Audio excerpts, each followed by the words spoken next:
let's go ahead and get started. So here we are in Sketchup, and you can see that I have dragged in a floor plan.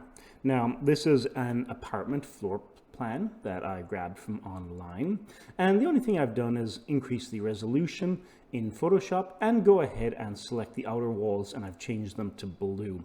That's just so that we can actually see what we're doing a little bit easier. Okay, if we look down, we can see we've got a main door, kitchen, we have a living room on the left where we're going to put in extra balcony, and we've got a closet, main bedroom, and bath at the top. All right, so how we're going to do this is we're actually going to follow the floor plan. So what we're going to do is go ahead and grab the rectangle tool, and I'm going to go start plotting this out. Now, in total, this floor plan is about 1,290 square feet, so about standard for maybe an American single person or double person apartment. So with the rectangle tool selected, I'm going to go ahead and start working my way around. And I'm going to try to do this kind of as optimally as I can. You don't have to be completely perfect just yet. We do have a little bit of breathing room here. We can always use push-pull to fix up any of the areas that are problematic. I'm also letting SketchUp use its sort of inferencing system to tell me if my edges are kind of lined up, which is really, really brilliant. And there we go. Just keep working our way around. Now, I am going to go ahead and just change the color here just a little bit. So I'm going to go up to colors on the right. And I am going to pick not quite the darkest black, but just this color M07. And I'm going to go ahead and just start coloring my edges in. I really just want to be able to see what I'm doing a little bit easier.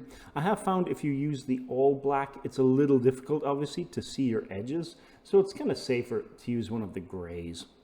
All right, I'm just going to keep working my way around here. Let's do M07. Actually, let's do M06. Might be a little lighter. There we go. And a little easier for you guys to see. All right. So I'm going to keep doing this. Now, you can continue using the rectangle tool. That's absolutely fine. Or if you prefer, you can also go ahead and grab the line tool and do this manually. Either one is perfectly fine. The main thing is to just try and trace, to the best of your ability, the floor plan itself. Generally speaking, we want to work large to small. So get all of the main details in first. And then we can go back and worry a little bit about, like, for example, some of these support columns or areas where you'd have joists or kind of support columns, really stuff that isn't essential to the main build. So I'm just going to keep working my way around. And as you do, keep hitting that paint bucket tool. And you can slowly start filling in your floor plan. Okay, I'm going to go ahead and pause the video here. And when we come back, I'll have finished out all of our floor plan. All right, I'll see you in a moment. Okay, so you can see now, if I pan the camera just a little bit, we've got our floor plan laid out. Now, I've gone ahead and made a little bit of adjustments to the actual floor plan. I haven't followed it 100%. For example, this shower, I'm not going to close this out. I'm going to leave this as an actual walk-in shower, and we may or may not use the tub as well. But for the most part, structurally, it is fine. I've also gone ahead and anytime that we ended up with areas that overlapped, go ahead and grab the eraser tool and clean up these edges just a little bit. You want to make sure that at least your support walls are, for the most part, one large seamless area. Okay, I think that looks really good. Now, this is sort of one of the important parts. Let's go ahead and we're going to use push-pull, but we are going to use the alternative push-pull. So I'm going to hit Control on my keyboard, and I'm going to lift this up. Now, one of the reasons we might want to do this, if I go ahead and hide and undo that, let's just hide this guy right there. We go. And if I don't use the alternative push-pull, there's always a chance that SketchUp can act a little strange or maybe carve out a hollow area instead of giving our walls solidity. So let's go ahead and, again, Control. And we're going to go ahead and take the ceiling up to about 11 feet. I think that will be, yeah, that looks pretty good for an apartment. And then I'm going to go ahead and do the same on these. And I can use inferencing to snap our walls to our pre-existing height. Okay, now if we look down, you can see that looks pretty good. You could probably tell what's what just from looking down on your 3D floor plan. Okay, so what we're going to do then is go ahead and bring back our floor plan. So we're going to go View, Hidden Geometry, View Hidden Objects, and do a Control A, right click and unhide. All right. We still have one or two tweaks to make. We do apparently have a support column or beam on the floor plan, so I'm going to go ahead and add that in too. And we seem to have one on the outside as well. Now, bearing in mind that this is a multiple apartment complex building, so we do need to actually construct the hallways and space for where the stairs would be. Even if it's unlikely that we'll actually see those in the finished render, it's better off to have them done. Okay, so I'm going to go ahead and pause that, fix up these two areas, and I'm going to add in some of the other elements, including windows and doors from the warehouse. All right, see you in a moment. So here we are. I've gone ahead and downloaded some windows and doors to start framing out our build with. Over here, you can see we have the patio doors, which is basically a three-way door. And we also have some windows.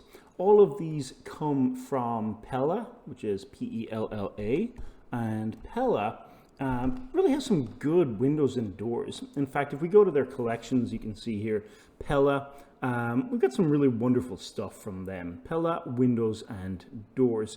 Really, really good stuff and worth downloading.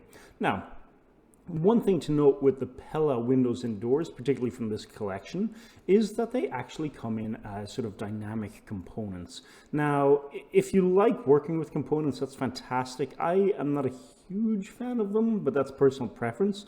So what we're going to do is select them, and I'm just going to explode them in their entirety. So I'm just going to keep exploding, and exploding. Now, one reason I don't like working with components is their tendency to snap back to their default parameters, and I kind of don't want that. I just want them sort of as they currently are to be selectable and to be groupable. So I'm going to go ahead and make this a group.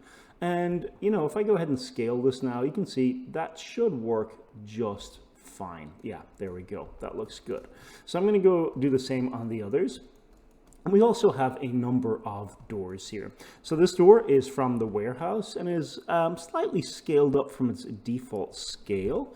And I'm going to go ahead and just rotate it on the 90-degree axis, and we'll go ahead and start placing this stuff. Now, most of this interior shot may not be visible. This is, after all, an exterior render, an urban exterior render. But it is good to actually have stuff just in case you can see into the building. It's always better to have things modeled than to not have them at all, in my mind.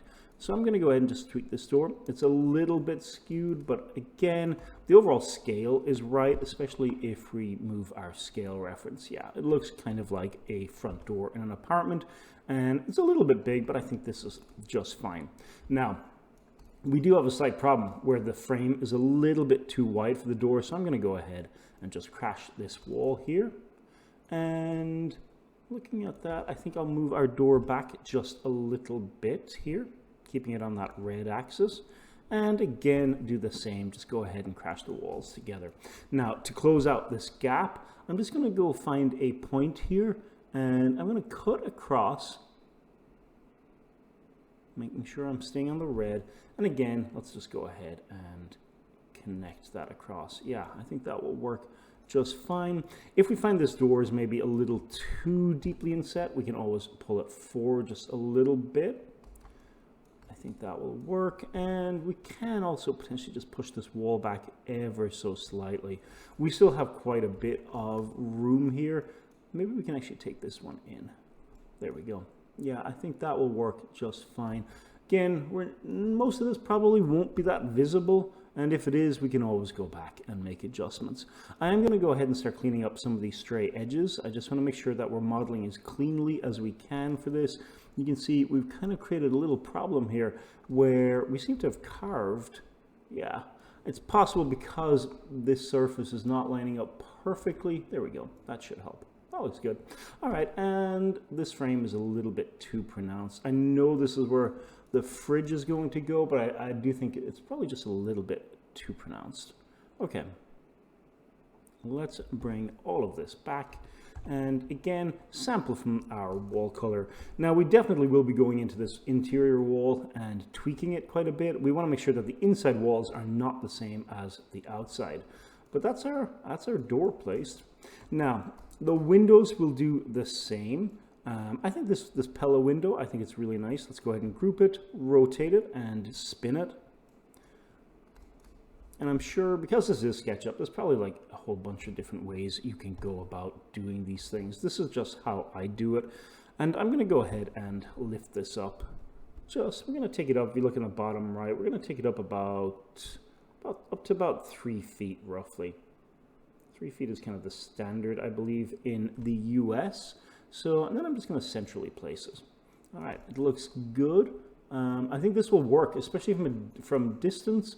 And just looking at it, just want to make sure I have it the right way.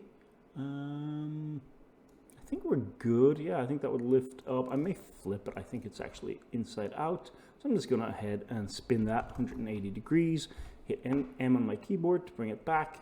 And again, just lift this back up. Just make sure we're kind of on the 3 feet mark. Okay, there we go. That's roughly good enough. All right, same again. We'll have to tweak the walls a little bit, but I think we can probably get away with just widening this window just a tad. Remember, we're not hugely pushed. We're not modeling just the apartment, so we want to get it as good as, but that's it. Good enough is good enough, basically.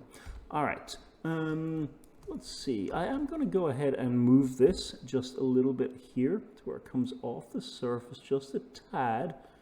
Yeah, I think that will work fine.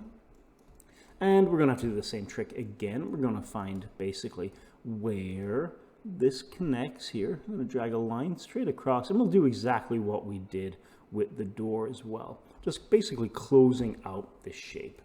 Okay, I'll bring that across. It should fit nicely. If it doesn't, you can see there's a little bit of a problem there. I'm just going to go ahead and use push-pull. You should, if everything is done nicely, be able to erase some of these edges and excess lines without hopefully any issues.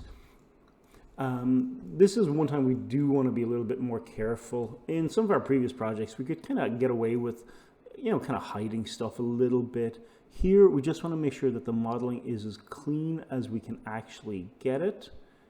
So I'm going to go ahead and hide this. Yeah, I think that's fine. Okay, and again, let's just go ahead and use push-pull, drag this over, and there we go. It should fit nice and snug. All right, good time to do a Control-S and actually save our work. I'm going to go ahead and finish up putting the balcony doors in place, and I'll pause the video, and then we're going to go ahead and put 1 or 2 interior doors inside, just because we may do an internal render at the end. But all in all, that's looking pretty good. All right, so we've gone ahead and closed out everything on the inside. See, we've got our doors placed inside, and they're kind of correct height for the most part for a American style interior door.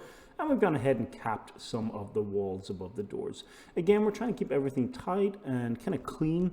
Any kind of stray edges that we find, we should kind of clean them up as we go. And you do want to get in the habit of panning quite a lot around your model as often as you can, just looking for any problems, imperfections, or areas that are problematic.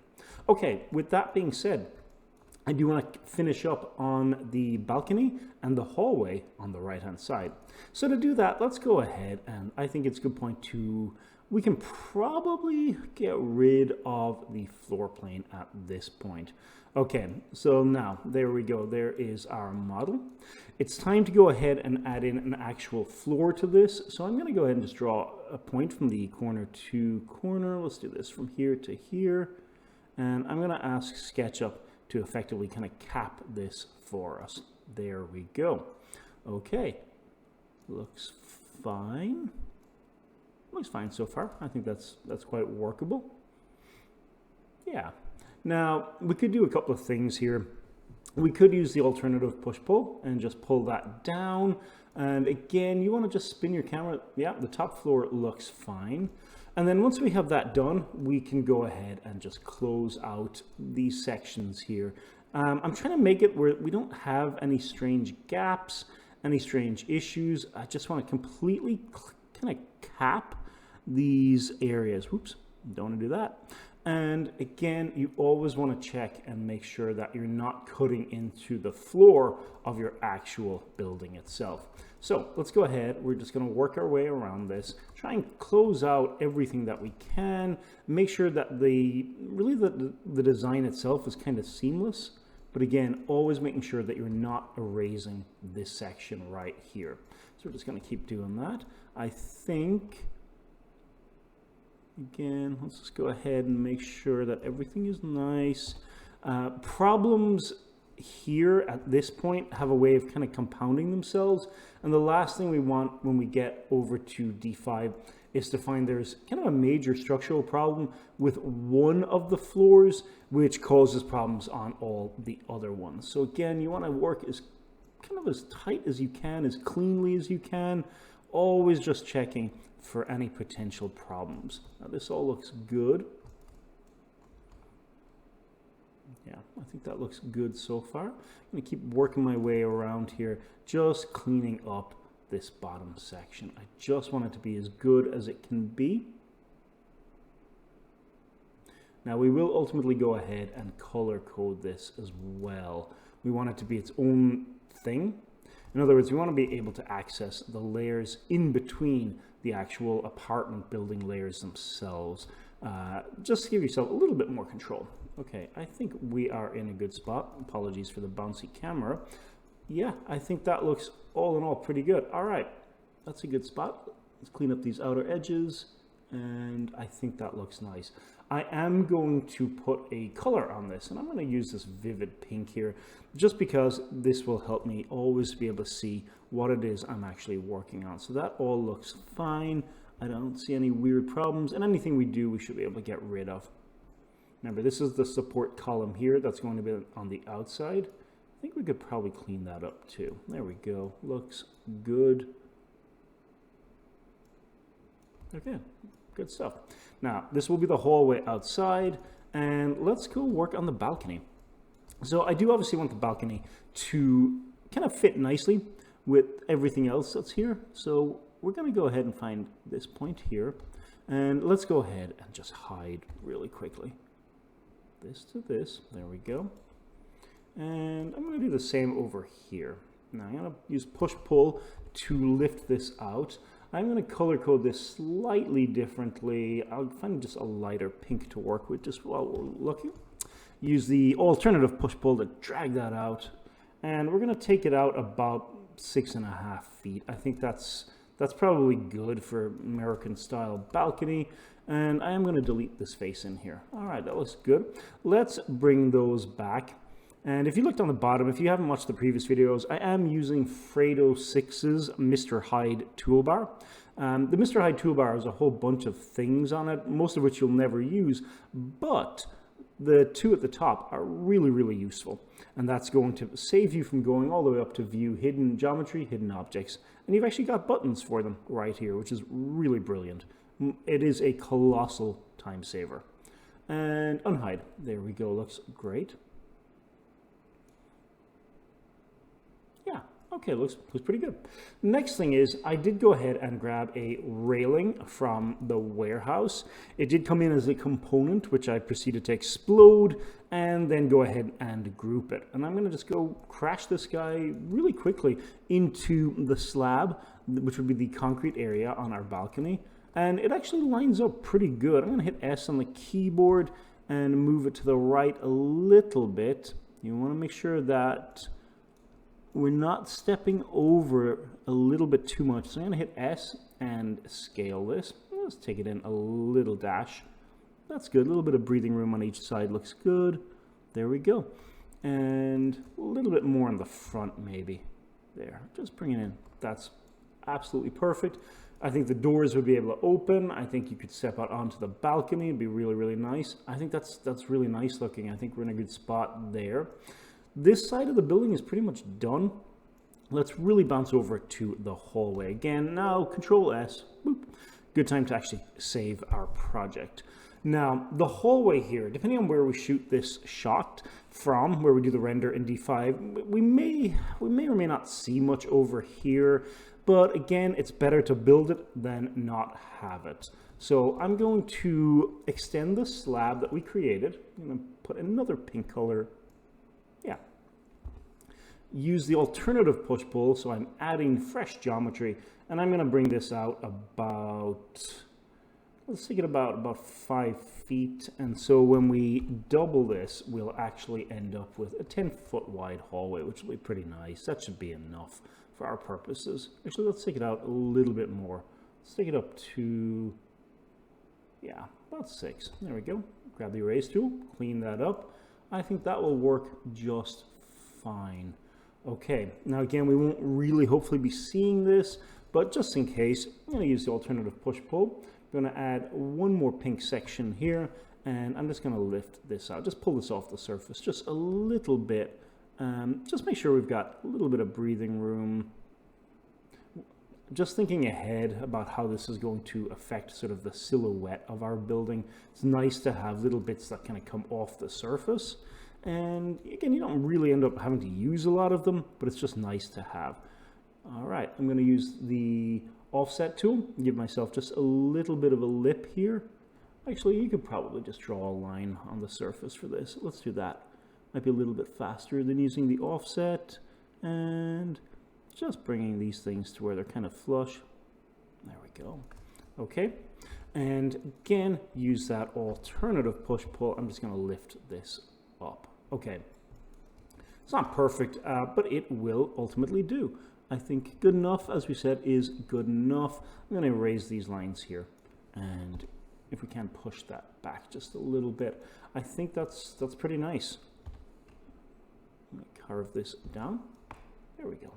Again, the hope here is that, depending on where our camera's at, it'll be nice to see something that gives the impression of more complexity inside the building. In this case, maybe the stairwell, or maybe the elevator or lift. Now, I think that's good. Yeah, all right. Let's call it there for now, and we'll bounce back and we'll duplicate all of this. So before we go ahead and duplicate our building, and before we bounce around to add cladding and design on the outside, it's probably a good idea to put a roof or ceiling on our build. So I'm going to go ahead and just grab this lavender color. I'm going to place that here. And I'm going to use the alternative push-pull and just lift up. Let's take this up just 1 more feet. I think in total that would put our apartment ceiling at around 12 feet high. And since we're pretty happy with things, I'm going to go ahead and start closing this out. I'm just going to drag this over. So this will in many ways sort of mirror what we did with the floor. Basically just doing what we did underneath. I think all goes well, this should work quite seamlessly. So again, we're only using the standard push-pull at the moment, and we're just going to go ahead and kind of cap everything off.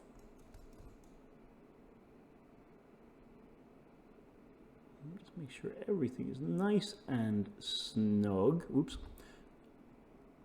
There we go. Again, if all goes well and if it's modeled cleanly, this should give us a pretty nice ceiling.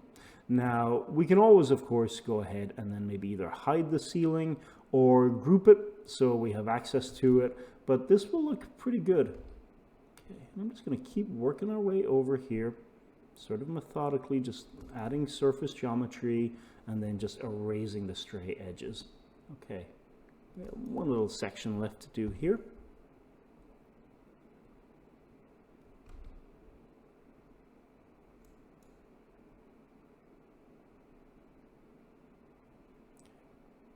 It's a small thing, but it is very necessary. So grab the eraser tool, and once we do this, we are going to have to fly inside and just take a quick look around just to make sure that we haven't ruined anything. So I'm going to hide these walls.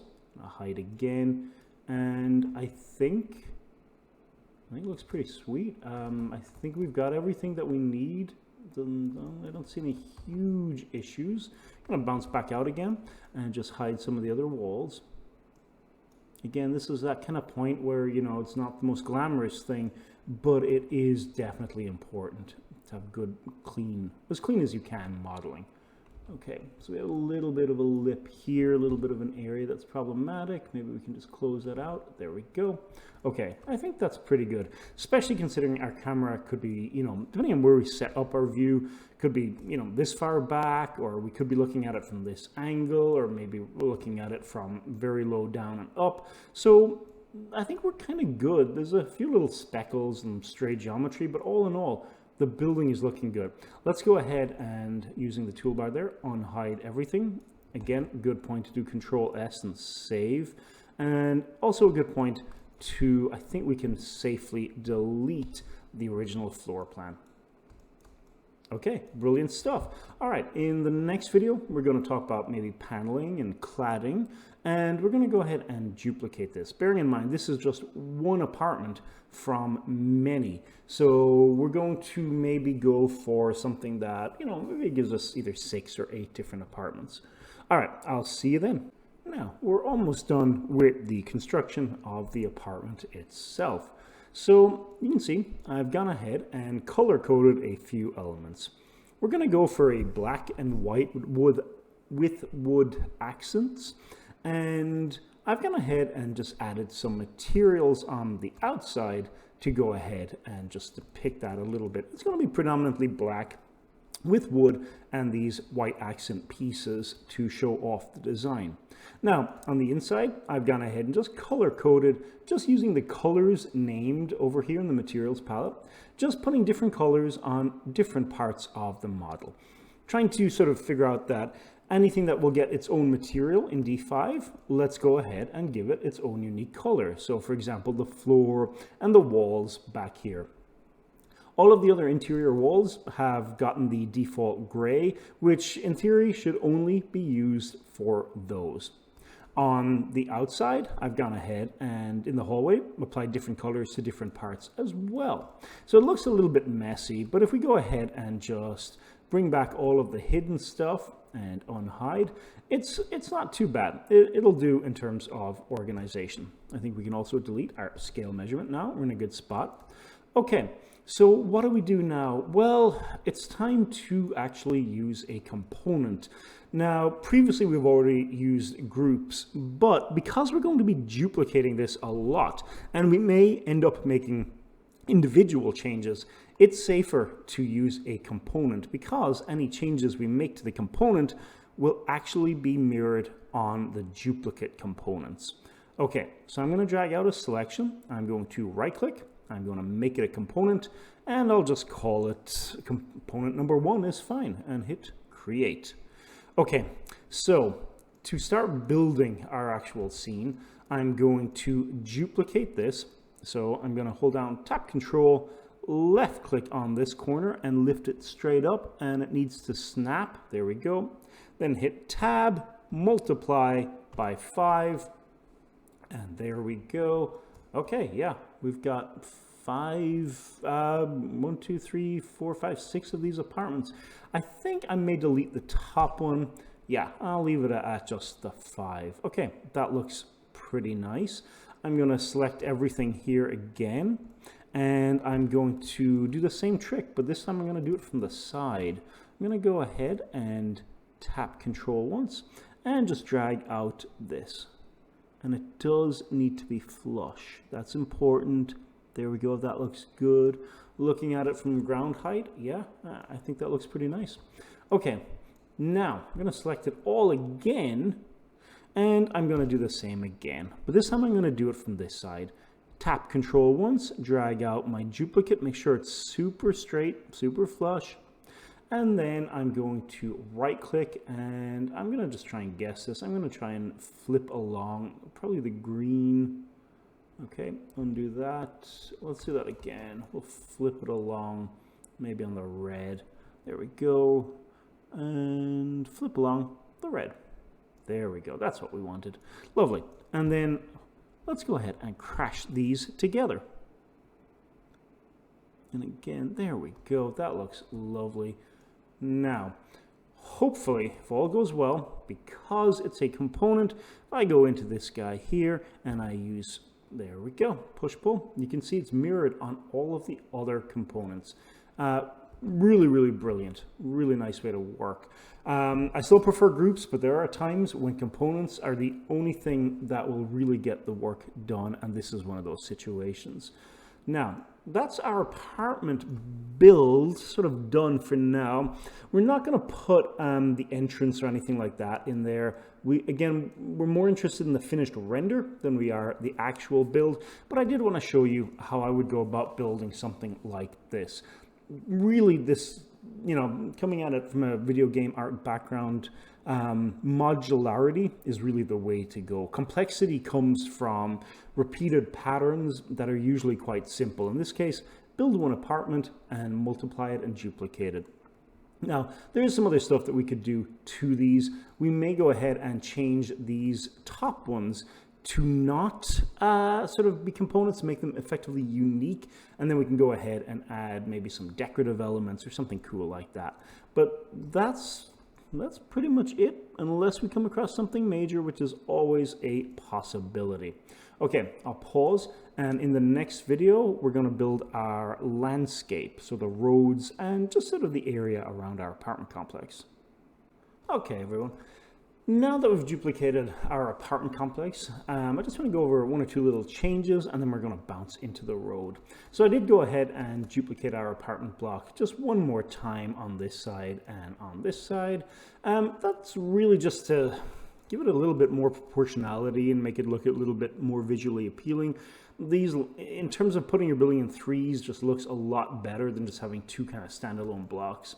I've also gone ahead and added a little bit of decorative elements on the roof. So we've got this kind of little decorative piece over here that, you know, serves no function, just breaks up the, if you will, the silhouette of the ceiling or the roof.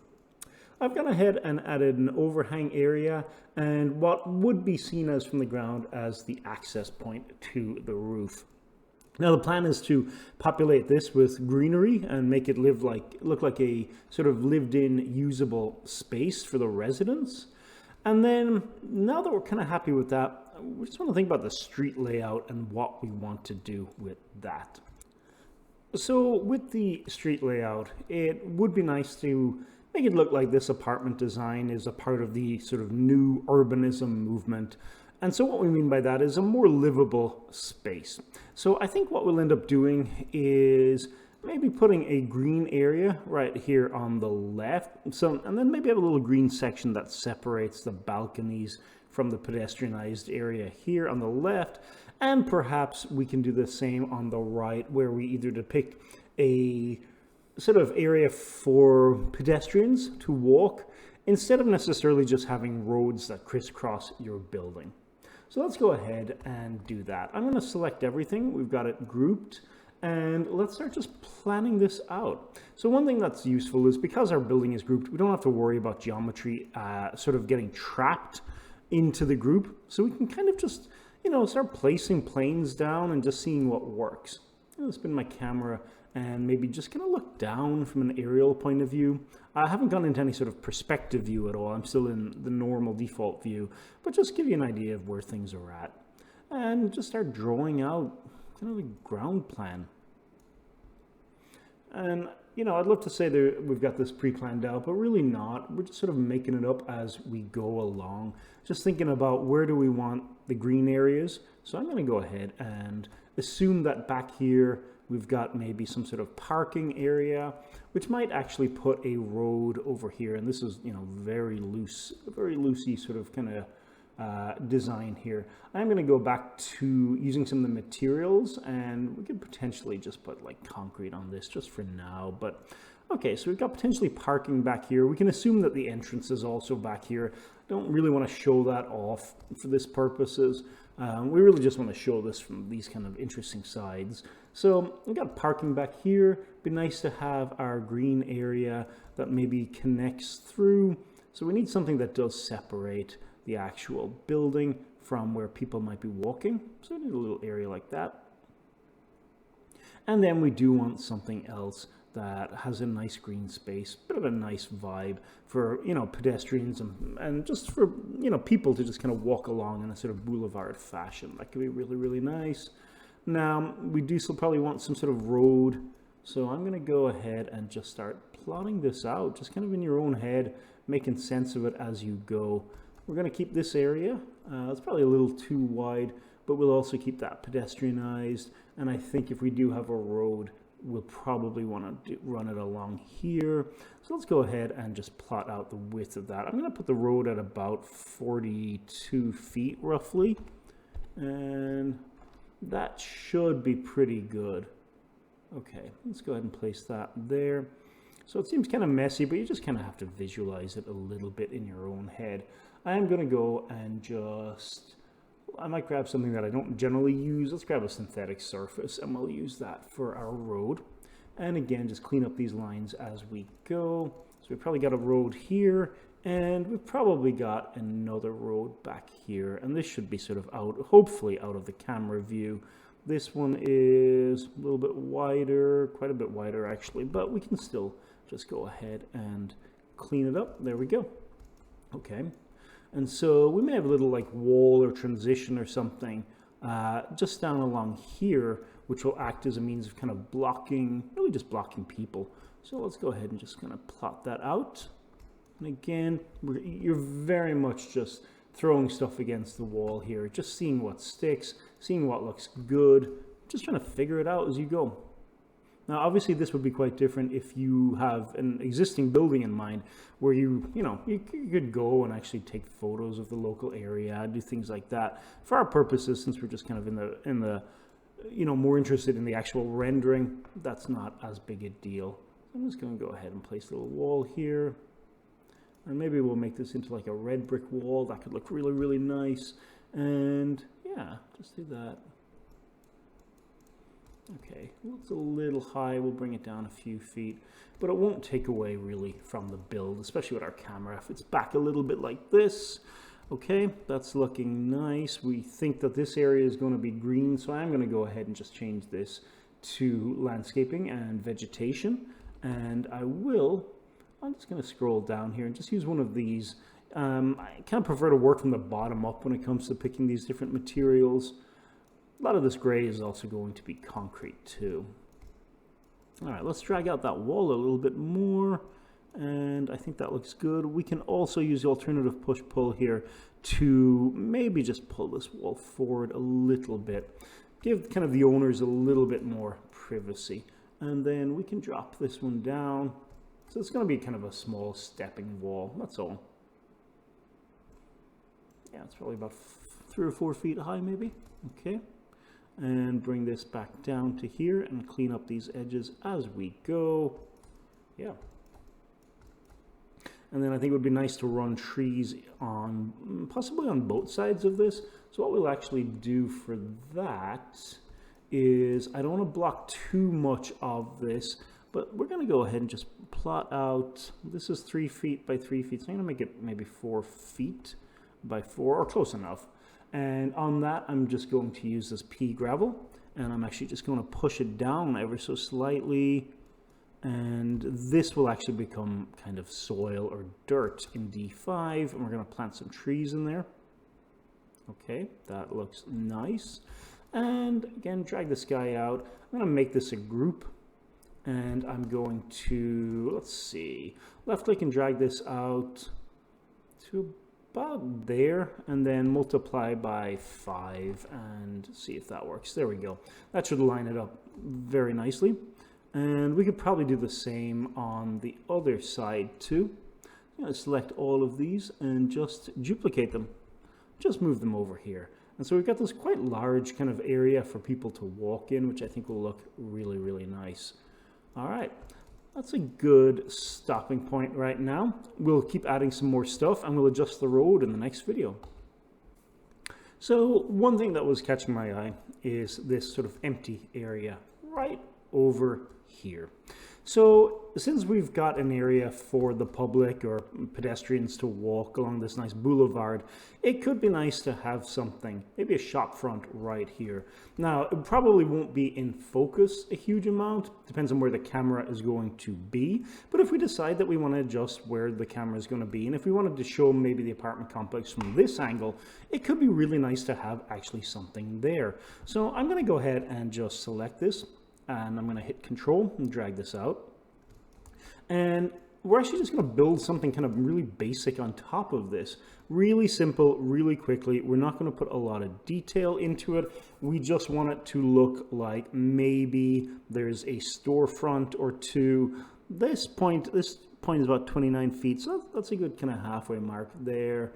And then we could do maybe one more storefront back here.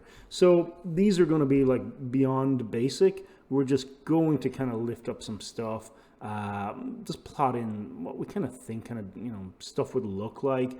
It really doesn't have to have anything special. It should be, very, very, very, very, very simple. I'm gonna probably just apply like a metal material to this and just lift this up. In fact, these are going to be effectively hollow. So that looks good. Maybe just take that down just a tad. It's about 8, 9, 10. We'll bring it up to 12 feet and the extra foot. There we go. And using the alternative push-pull, we're just going to, again, lift this stuff up. And, these storefronts are going to be super basic. There should be really nothing of kind of, a huge amount of visual interest here. This is just set dressing. This is basically just content for the sake of content. That's all. And I'm going to drag this back here and again use push pull, take this, and we're going to close these guys out. We will use Lumia or D5's parallax mapping just to fill these with something, but truly that sort of is the extent of it. There we go, and just keep dragging this over. That's good enough. That will act as a storefront number one. We can do the same down here. We've got a variety of options for storefronts in D5, and I think we'll just pretty much do the same. We're really just kind of faking it, make it look like there's actually shopping and, little shops and little restaurants and things like that down here. But for the most part, this street is going to be pretty basic, pretty empty, and that's kind of what we're looking for. So I'm going to do the same again. I might have one more of these, maybe just down here, and I think that will work just fine. This is, again, super basic, and that's kind of the whole point. We really shouldn't be looking down here. A lot of this is going to be out of focus anyway, and honestly, you could probably just grab some stuff from the warehouse too. If you wanted to just have a basic building, that's absolutely totally fine too. There, that'll work there, and this should work here. Very simple. We just want to push it back a little bit. I don't necessarily want to carve it out completely. I think that might work. There we go. And just put some sort of material in here, some material that we're not going to use for anything else. And yeah, I think that'll work. And then we're just going to lift up the outer facade. Again, I'm applying metal, but like this is really just, a material to have. It really doesn't absolutely matter at all for this. There we go. Good enough. And we'll probably do one more down the bottom end here. I'm in very, very, very rough, sort of, there we go. Yeah, I think good enough. There we go. And we'll probably do the same, sort of carve out maybe something visually appealing here. That's all. And this point to this point, and there we go. And use push-pull to just carve right through this. I mean, we can always come back later if we decide we want to actually make this look a little bit better, but that's it. Good enough. Okay, I'm gonna just select all of this, and we'll right-click, and we'll make it a group. And we can probably get rid of the edges over here. This should fit pretty snugly. There we go. Get some nice storefronts going on, and that'll make a nice boulevard. If we find it takes away too much, we can, of course, always come back and readjust. There we go. All right. This side, we've got a lot of dead, empty space. We'll figure out what to do with that when we get to D5. Okay, perfect. Let's go ahead and pause that. And in the next video, we will be in D5. See you then. Okay, so let's look at some of the changes. While we were in between videos, I went ahead and applied some materials, just the big ones. And so let's just run through those really quickly. So we do have asphalt on the road. It's, it's pretty plain looking. We'll add some decals and some imperfections. Over here, we have just a base rough concrete, which you can kind of see the edges look pretty nice. If we go ahead and round the corner as well, we can get a little bit of a lip there. That looks really, really good. All right. We do have exterior paving on the pedestrianized area. And I added a little bit, not much more surface detail to these buildings, just a little bit to look a little bit more lived in. On the main apartment complex itself, kind of experimented a lot with different materials and color schemes. Right now, this is what I'm working with, which is black wall paint for the black surfaces, and just this repeating wood material to act as surface cladding, just to break up kind of the blockiness. Now, we've also got a few areas of white paint, and we have finally some brickwork running around the little privacy border that we have. All right, that looks good.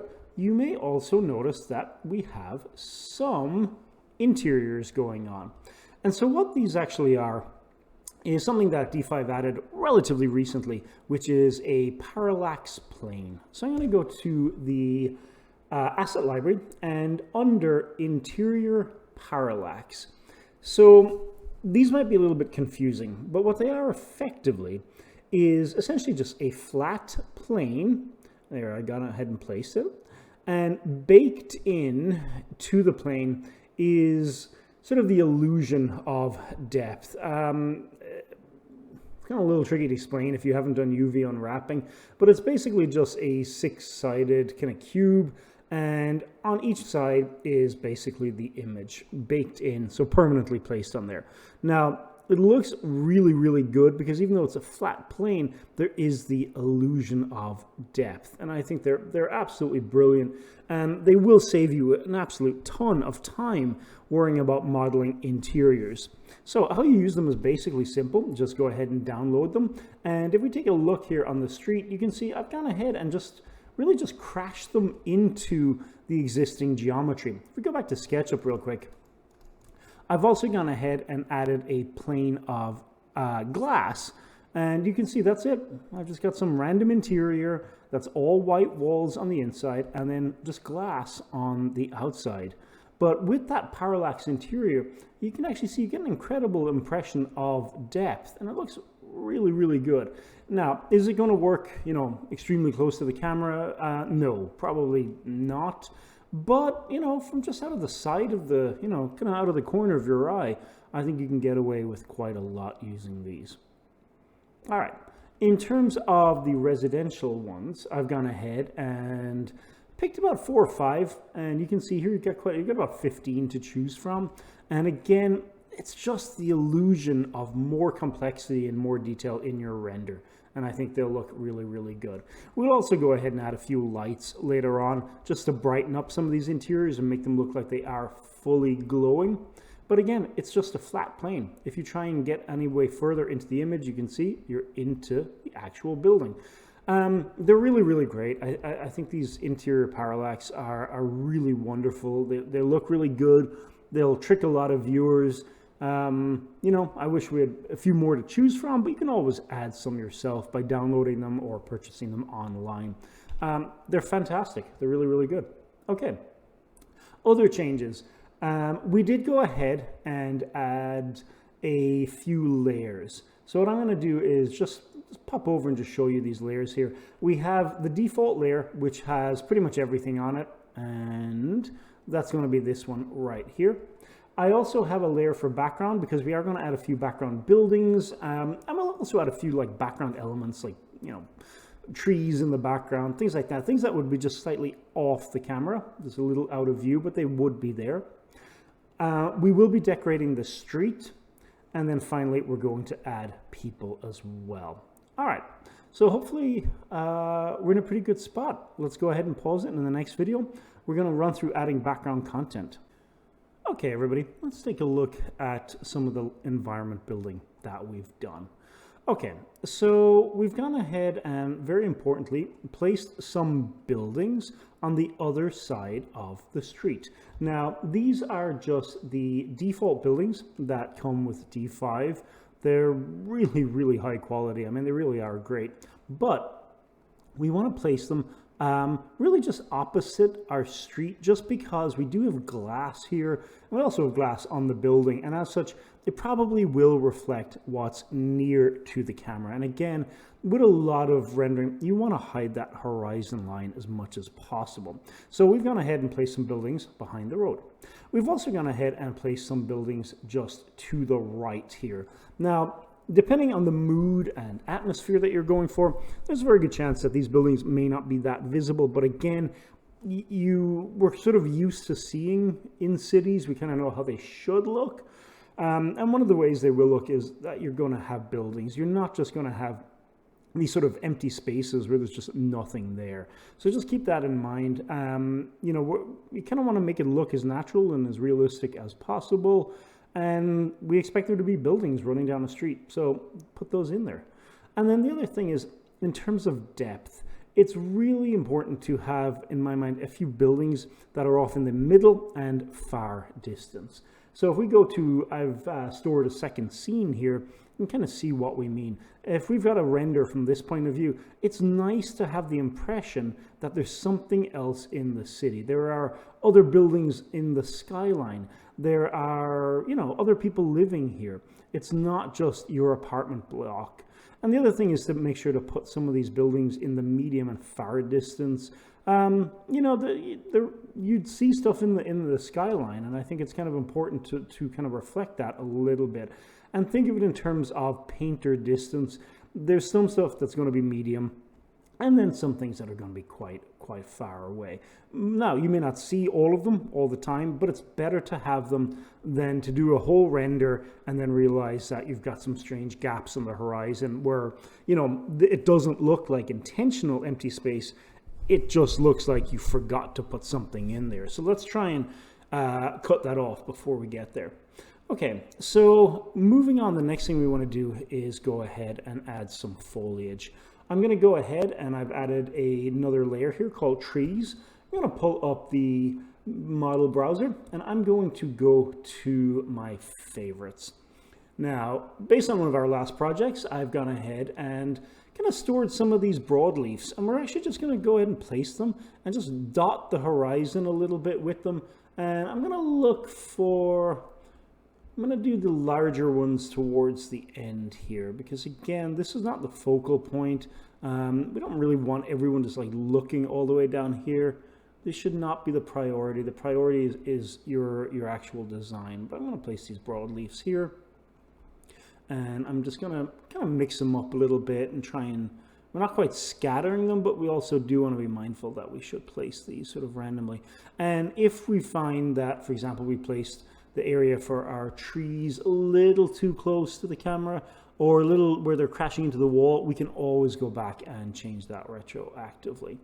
Now, if you're finding that these trees are maybe a little too problematic or they're slowing down your scene a little bit too much, don't forget that there are low poly trees under the nature tab. And what you can actually do is go down to these low poly trees here. And you could definitely just plunk these into your scene. Just go ahead and place them in. Now, a lot of them are more environment kind of suited. So I'm just going to keep working with what we have. And if we find that it starts slowing down D5 a little bit too much, we can always turn them off because we are on our own layer. So let's just keep plotting these out. And again, if you're finding that they come in as well a little too similar, what we can do is quite simply just rotate them. Just going to spin them. These trees have plenty of detail in them. They're quite good models. In fact, adding the foliage to my scene has really tripled, if you will, the sort of the face count, which you can see at the top here. I think I'm at nearly 4 million. So I'm just going to spin these guys and There we go, just adding in that little bit of random variation. Now, because they're on their own layer as well, we should have no problem actually hiding these as we work. We will, of course, turn them back on the minute that we go to render, but for our purposes, I think, let's take a look at our scene. Yeah, we may have to move them in terms of the actual spots that we put on the street, but all in all, in terms of the look, yeah, I think they will work just fine. They're looking really nice. And we'll just tweak the positioning a little bit, and then we'll run some more down this side as well. Okay, I'll be right back. All right, everybody. In this video, I want to take a run through the decorative elements. Really the content that we've added to our scene to give it life and to give it feeling and to give it a sense of place. All right, so on our default layer, we have basically our original architectural plan, our design, our apartment complex, and that's pretty much about it, and the road and some other stuff. Okay, so the first thing we already talked about is the background. We did discuss buildings and how to place buildings and how to kind of layer and stagger those. So I want to talk about in the next thing about people. All right, I've gone ahead and populated the scene with a number of 3D people. Now, we want to do this for a couple of reasons. The first is, to my mind, is scale. It's really useful because we kind of have a vague understanding of how large or small people generally are. And so putting people in your scene helps with the issue of scale. For example, how big is this wall? Or how young or old are these trees? The second purpose is to give it a bit of life. In other words, a scene, no matter how good, without people in it, has a sort of empty and haunting quality. Now, if that's what you're going for, then that's brilliant. But we're going for something that looks alive, that's, you know, young and kind of urban and youthful and has a bit of life and vibrancy. And a great way to do that is to show people going about doing the stuff they would do in this space. So, for example, we've got people walking, we've got kids playing, and we've got musicians at the bottom of the street putting on a small performance. We also have people standing in front of the storefronts looking at and through the store windows. When it comes to working with 3D people, however, there are a number of caveats and things to be mindful of. The first thing we always want to do is try and have your people, your 3D characters, moving away from the camera. If we take a quick look here, and I'm sorry for the bounciness, you know, the 3D people look good and the D5 ones look really good, but they're not photorealistic just yet. You can take a look at kind of how the light hits some of our characters here, and you can kind of see, I mean, it looks good, but it's not perfect. There's still a sort of mannequin quality to all of them. And this to me is true whether you're in D5, Lumion, Twinmotion, anywhere you've got people. Okay, so how we get around that is sort of trickery. We try and navigate it where our people are placed away from the camera and where they're looking away from us. Now, you can see that the vast majority of people in this shot, if I go back to my stored camera, are kind of looking away from the camera and they're moving away from us. And the ones that are looking towards us or moving towards us are actually kind of far away. We want to make sure that, you know, they're not trying to make eye contact with the camera. So keep that in mind. Now, it would obviously be a little weird if everyone in your scene is moving away from the camera. So it's kind of useful to have one or two who might be actually looking towards the viewer, like this, but are far enough away that we don't have this innate need to sort of make eye contact with them.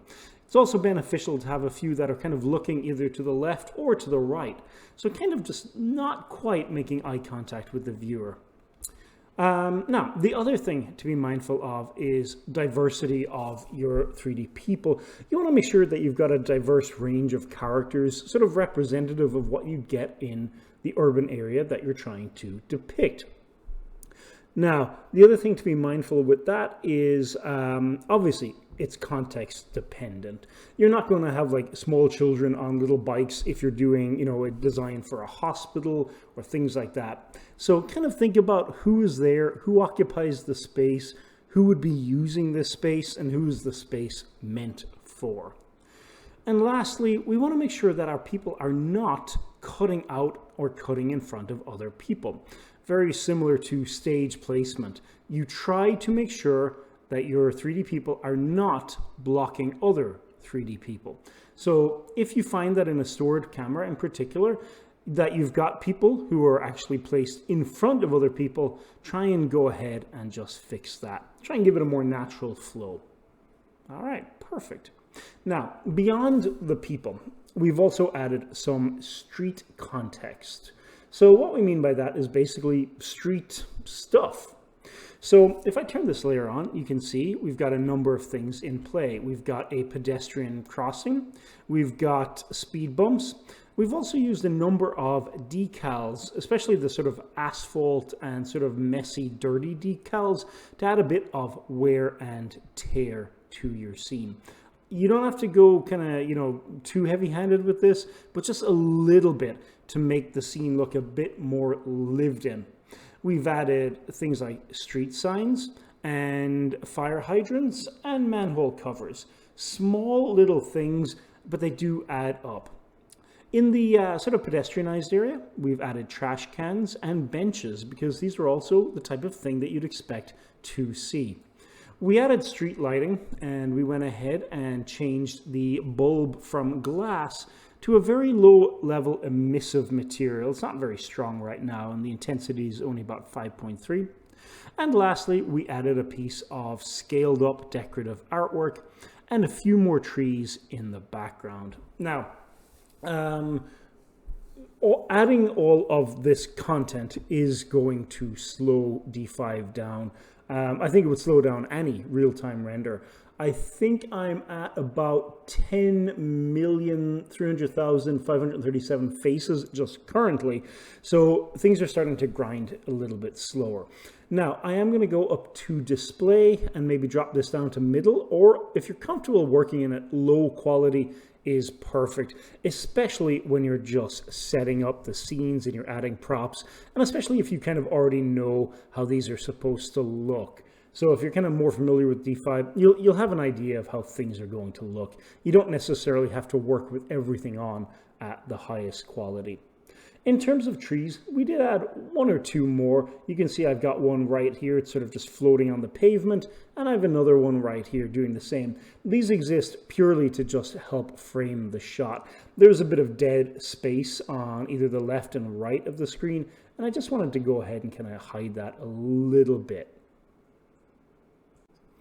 As we get a little closer to the end, to wrapping this D5 part up of our urban render, you may be wondering why all the lights have been dimmed. Well, one of the things you want to do is try and add light into your scene.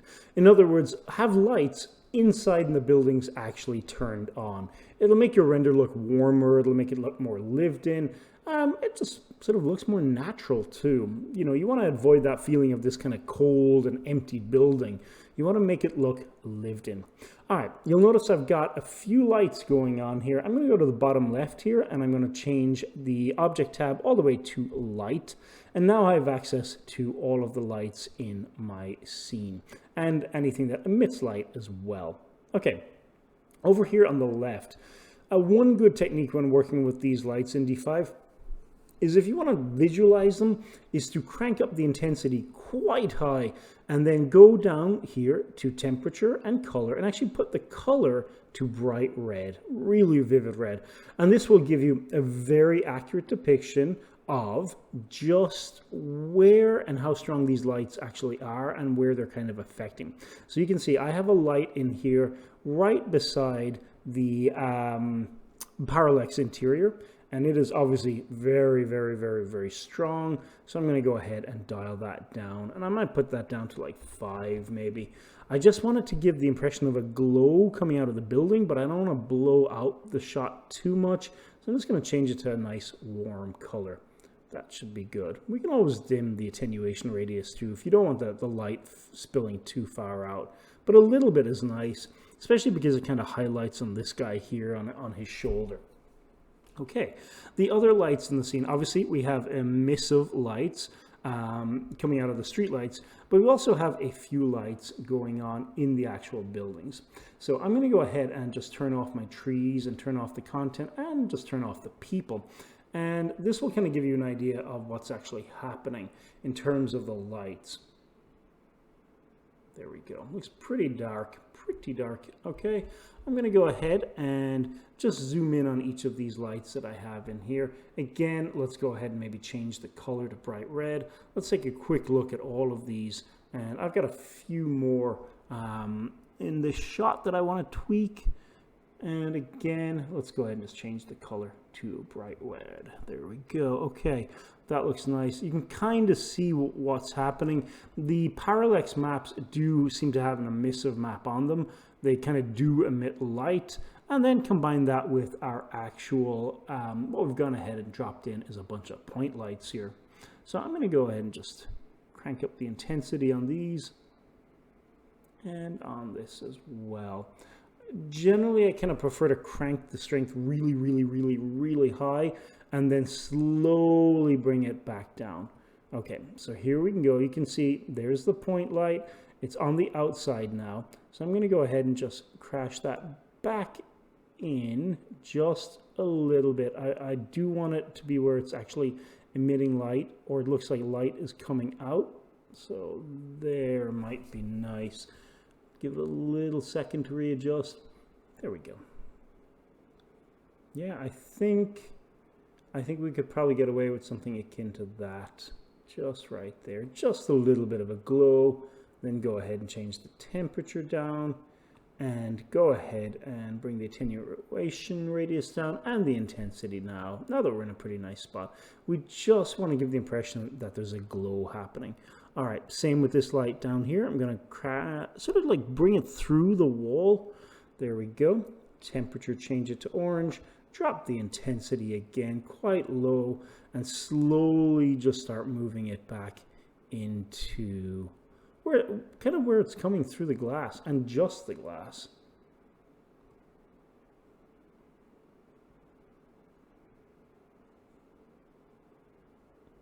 Yeah, I think that seems to give a nice glow effect. I'm pretty happy with that.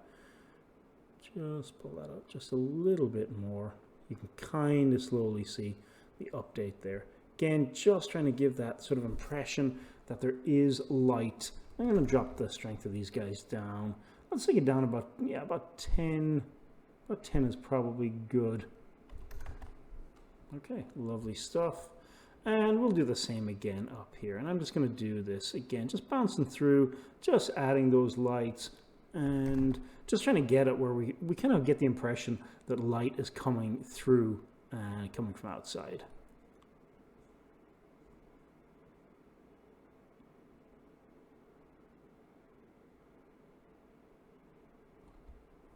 Okay. Up top, we've also gone ahead and we've added one of the strip lights, and we've also added again another kind of floating light here, and this really, in terms of purpose, was really just intended to highlight the actual plants and greenery that's up here. Now, yeah, I think it does an okay job, especially if we turn the trees back on. You can kind of see the impression that it's kind of giving. It's not amazing, but it'll work. And if we now go ahead and put that, I'm going to put this back to 20. And I'm going to take the attenuation radius just up a little bit, kind of give the impression that it really does blow out quite a bit. And I think if we go back to our scene now and let's turn our environment back on. Okay, in this video, we want to go ahead and actually start working on the environment, trying to pick the mood and set the tone for our render. So one of the first ways we're going to go about doing this is by adjusting the sky. And we're actually going to go and use the cloud system in D5. Now, the cloud system was recently updated in, I think, D5, maybe 2.1 or 2.2. So if we look on the right here, what we can adjust is firstly the amount of clouds. And you can see by raising and lower that, you're effectively increasing the number of the sort of CG generated clouds within the D5 sky. And so we're going to leave this value pretty high. We're going for kind of an overcast, just after the rain has ended look. So we want a thick sort of layer of, low and medium to high clouds within the sky. We can also adjust the thickness and density as well. So the clouds look pretty good right about now. I think we're pretty happy with that. Let's go ahead then and look at the precipitation slider as well. We're going to hold off on fog and wind for just now. Wind would only really be used if we were doing a video, but the precipitation slider allows us to shift between rain and real-time falling snow. Now, generally speaking, for this type of atmosphere, we're going for something where we're giving the impression that the rain has just fallen and that your people are coming back onto the street, and it sort of just shows off our building and the urban area that we've designed in quite a nice fashion. So you can adjust the rain. We have gone ahead and put the strength down to 0. I don't want any specks of rain in the renders, but I am going to tweak the puddling effect. The puddle effect is effectively that. It's going to determine the volume of rain that piles up on the surfaces within your render.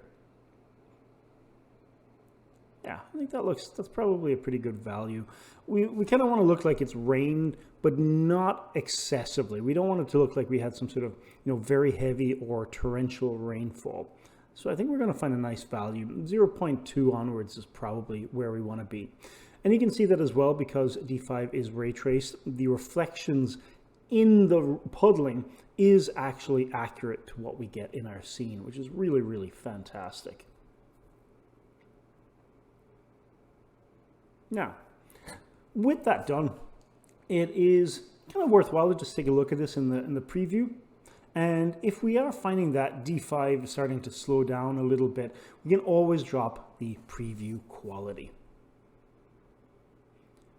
All right, we're also going to go ahead and set up our cameras as well.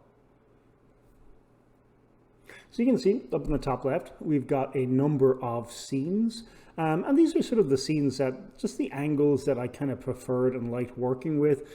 One of the great joys of this is that you can always edit and change the scenes as you go.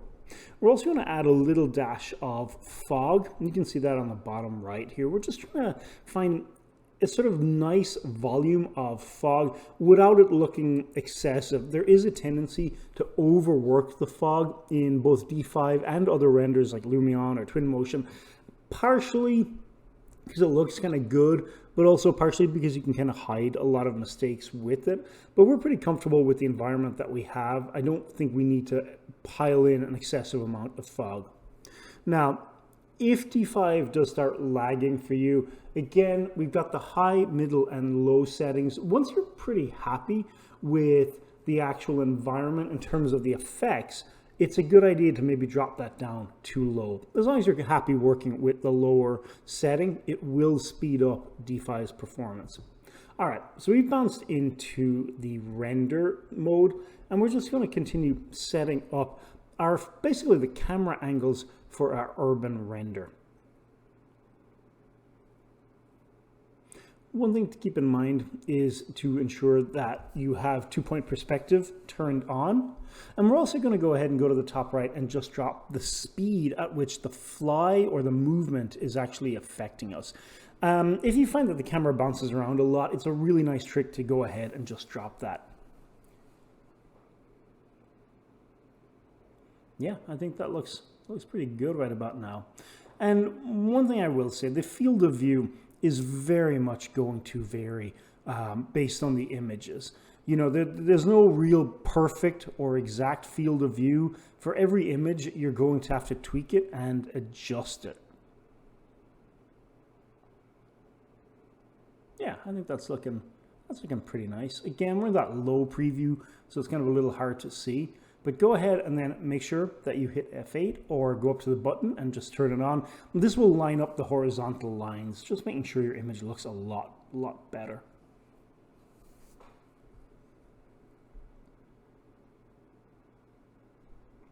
Okay, yeah, I think we're in a pretty good spot. All right, in the next video, we'll look at some more features of the environment. Brilliant.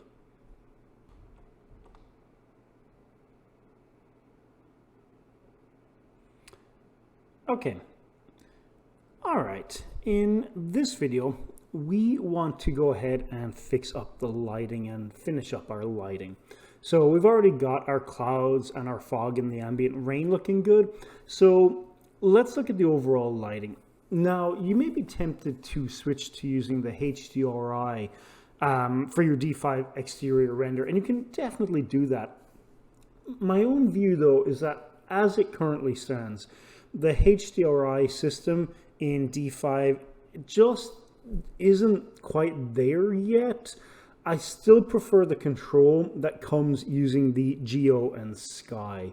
Now, for interiors, it's a slightly different kind of story, and Via Render has a video about that on YouTube that you can check out. But for right now, I'm going to stick with the Geo and Sky. Now, what I'm going to do, because the mood we're going for is maybe just a little bit after the sun has gone, just below the horizon, I'm going to go ahead and put our time to about 8, so about 8 p.m. I'm going to put the viewport quality back to high just while we work here. And you can see that if we adjust the latitude in particular, you can actually get a really nice result. So we have our time set to around 8. We have the offset tweaked just so that the angle of kind of light is coming in the way that we want it to be. And now you can go and adjust the latitude slider to try and fine tune the look and atmosphere that you're going.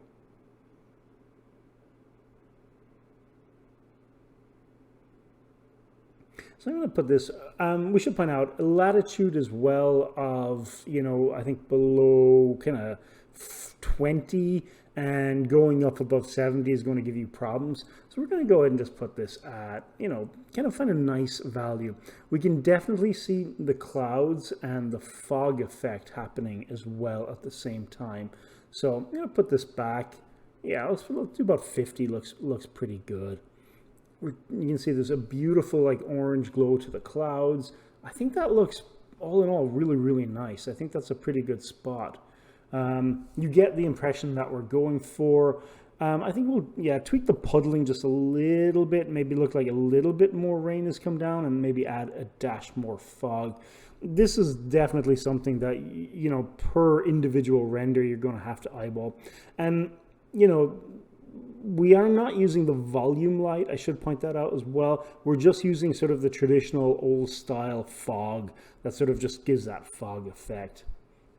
Yeah, I think all in all, I'm actually really happy with the way this looks. And, you know, I think this is pretty good. I think looking at it from our different views, I think this is what we'll sort of settle on. Bearing in mind that quite a lot of the fine look will probably come in Photoshop. But I think all in all, pretty happy with this looks. I'm going to go ahead and render this. We are going to render at 4K, and we'll use Photoshop to upsize our 4K to something larger. All right, see you in Photoshop. Okay, everybody, here we are in Photoshop. So you can see that this is one of the views that we rendered out. We're not going to run through all of the Photoshop post-production for all of the different views, but this is certainly the one that I liked the most. Now, we can see we've rendered out a bunch of layers. I'm not going to run through all of these because we have kind of talked about them a little bit before. At the bottom, I have the actual render. You can see a lot of the detail work that we put into the crowd is kind of visible here. It's a little on the left. And if we pull back out, you can kind of see we're getting quite a lot of the building. Now, we have one little problem that we do need to fix. there does seem to be a piece of stray geometry sticking out of the window here. Now, this gives us a good opportunity to use a tool we haven't used before, which is the content aware fill in Photoshop. I'm going to go to the left here. I'm going to grab the polygonal lasso tool, and I'm just going to click once, twice, 3, 4, and 5, close that out. You can see it's made a nice little selection. I'm going to right click and go content aware fill. And you can see the preview. I mean, look at that. That's absolutely stunning. Go ahead and click OK, and it's completely removed that. That is just incredible. I'm not sure if content aware fill is AI powered at this point, but it does seem really, really impressive. Okay, now it also puts that on a new layer, which is really sweet. I'm going to right click, merge that layer down. Now, we also have one other thing to do.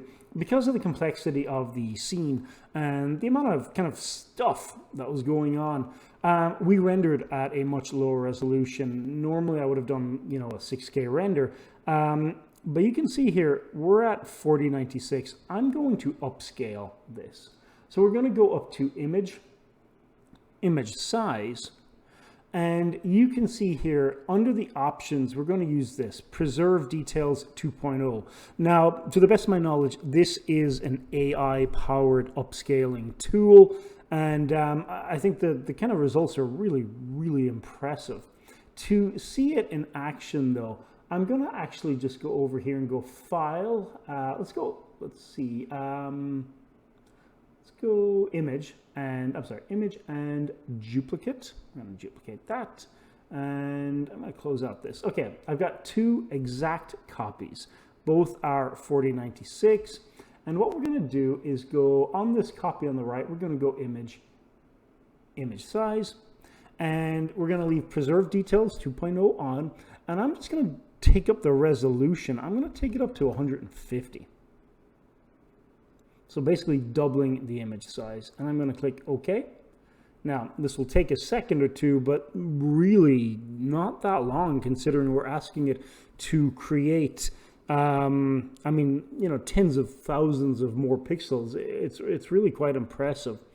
And what we can do then, there we go, done, is actually work on the larger image and then downscale it again. And the reason I've made a duplicate is I want to show you this. So here is the original image, 4096.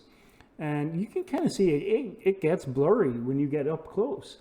The newer image, the upscale, you can actually see, especially on the hands, you can see that Photoshop sort of did a really good job effectively creating detail for the fingers, which I think is just absolutely incredibly stunning.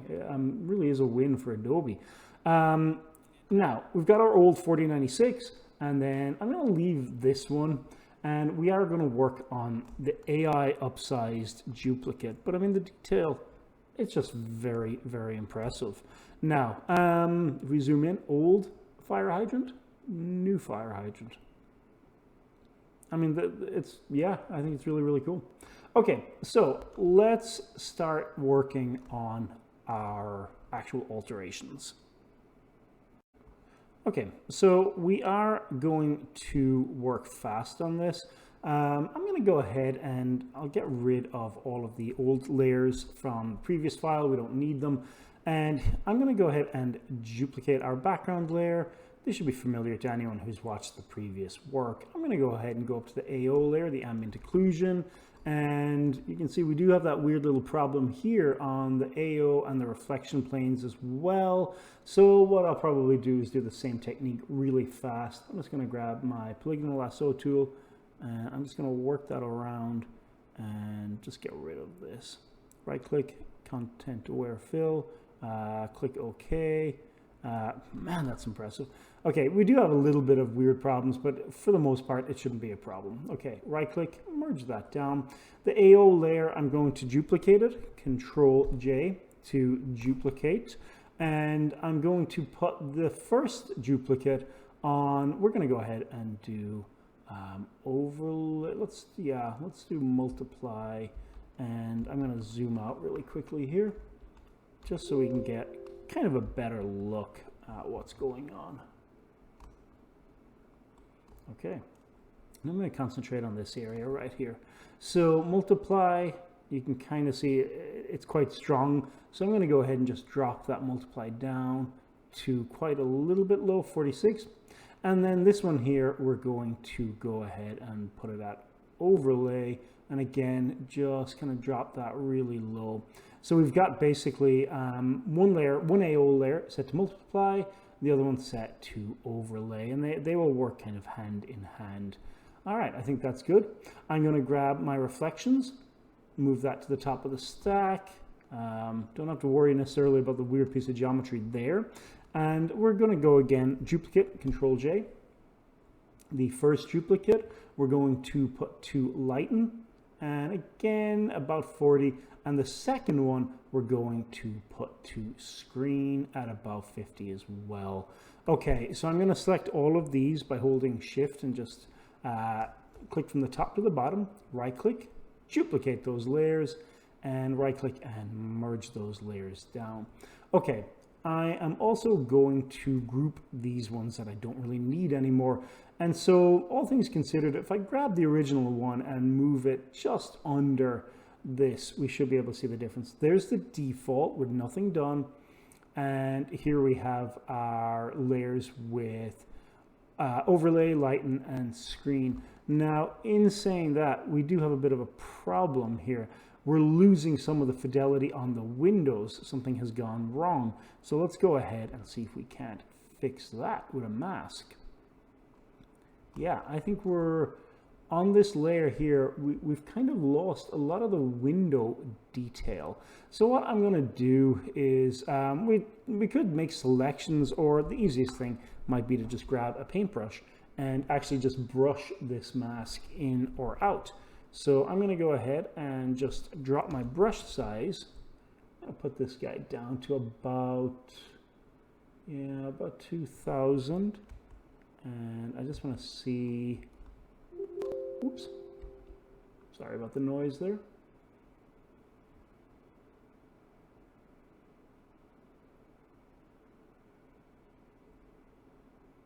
Yeah, so there's my brush. I just need to change my brush type to the soft round brush. That's, I think, what's going on. And I just want to drop the brush size to where I can see it. And now what I'm going to do is just add a mask and just very quickly just paint out the window detail again. I'm not entirely sure which layer caused that problem, but I think it'll benefit us. We do want to have that light coming out, so best to not hide it, especially putting in all that effort, putting in those, those parallax maps. Let's just go ahead and just paint that back in. Again, I'm just using a mask, 100% opacity brush, and I'm just brushing the light, effectively just brushing the light of those rooms back in. Yeah, I think that'll work. So we toggle that on and off. You can kind of see, yeah, there we go. I think that's akin to what we had originally. Okay, lovely stuff. All right. Now, before we go any further, I am also going to make a new layer, and I do want to add some light to the actual light bulbs here. So I'm going to zoom in here. Apologies, I keep hitting the wrong key. And I'm going to zoom in here. And let's see, our selection. Let's go ahead and go select, load selection. And, oh, that's right. Let's go ahead and, what we'll actually do is we'll just paint directly on this. I think that's probably the easiest thing. We could go down here and make selections using the selection tools, but because we're losing a little bit with the lights here, I think it might be better and just easier for us to just paint that light in. So let's go ahead and we'll do that really, really quickly. Okay, so here we go. I've got a new layer, and I'm going to paint on my mask here. I just want to paint that out.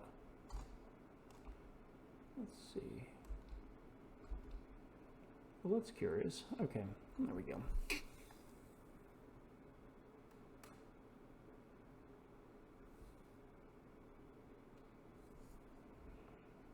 All right. Yeah, let's just paint this in.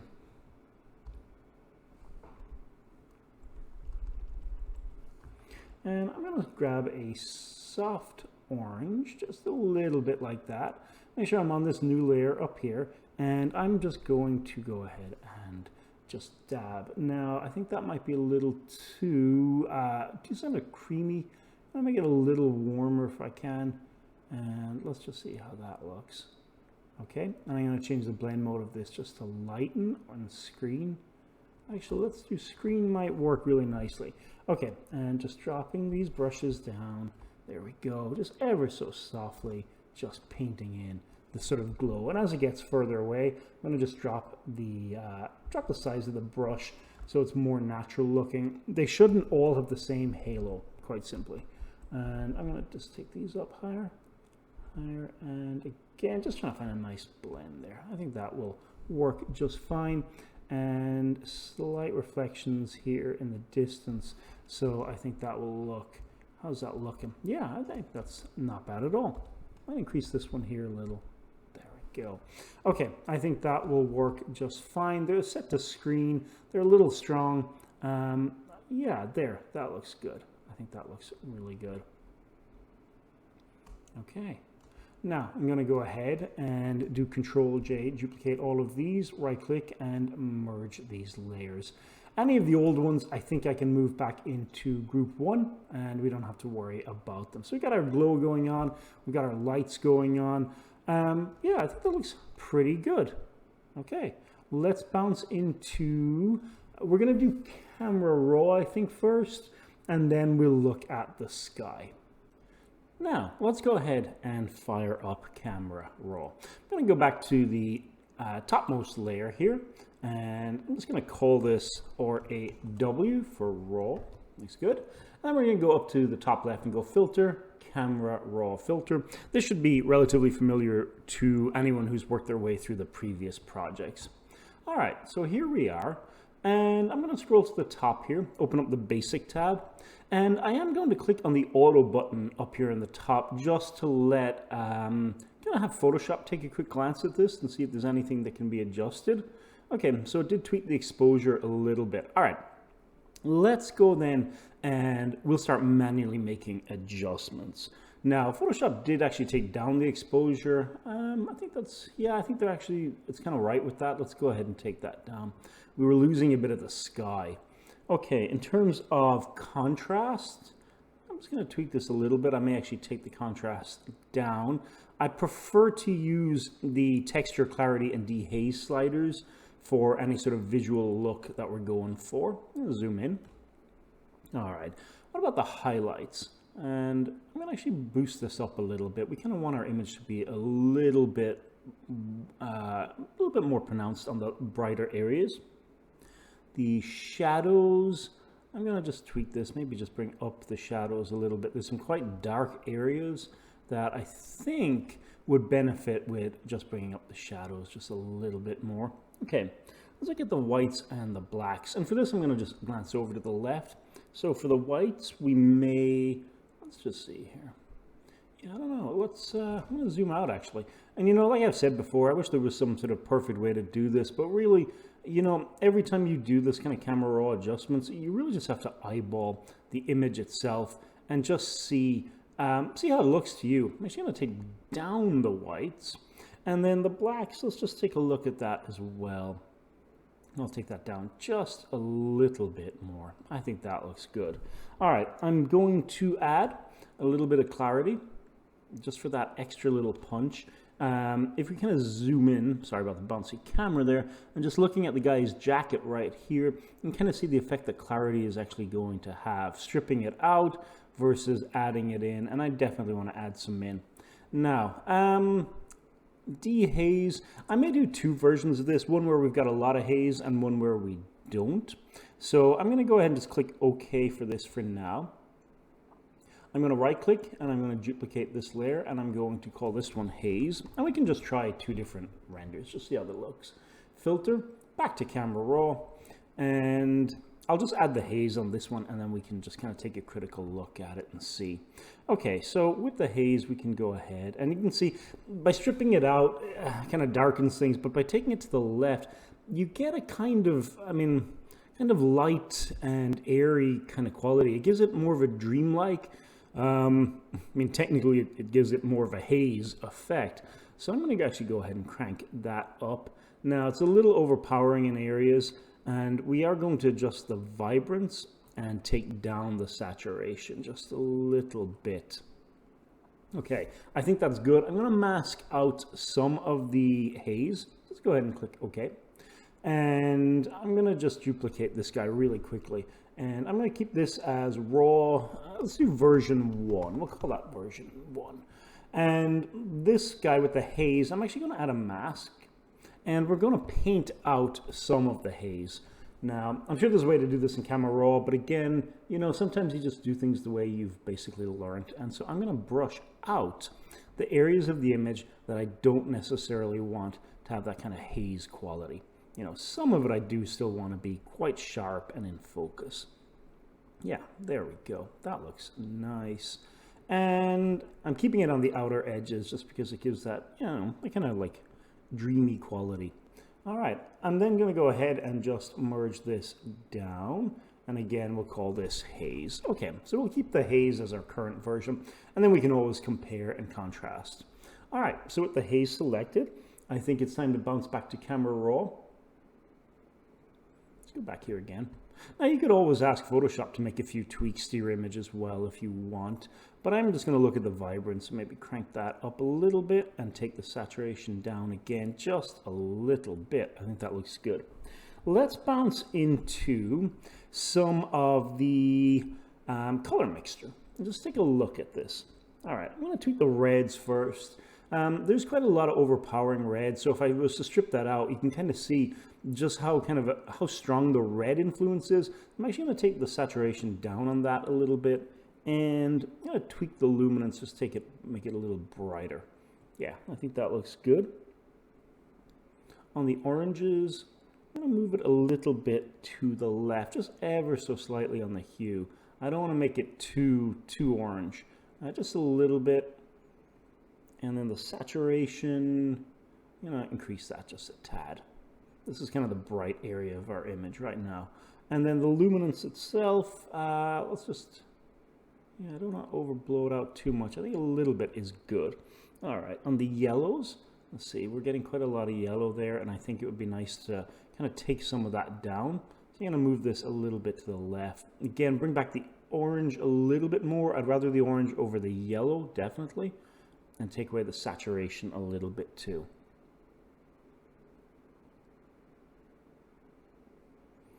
That's actually bright, and that luminance look was kind of nice. There we go.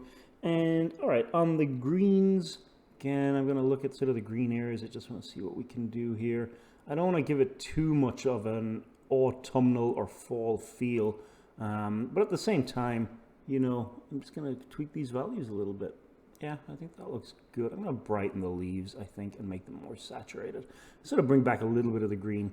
Now, you have to be mindful. There is the girl in the green dress up here, and we don't want to, you know, don't want her green dress to be glow in the dark.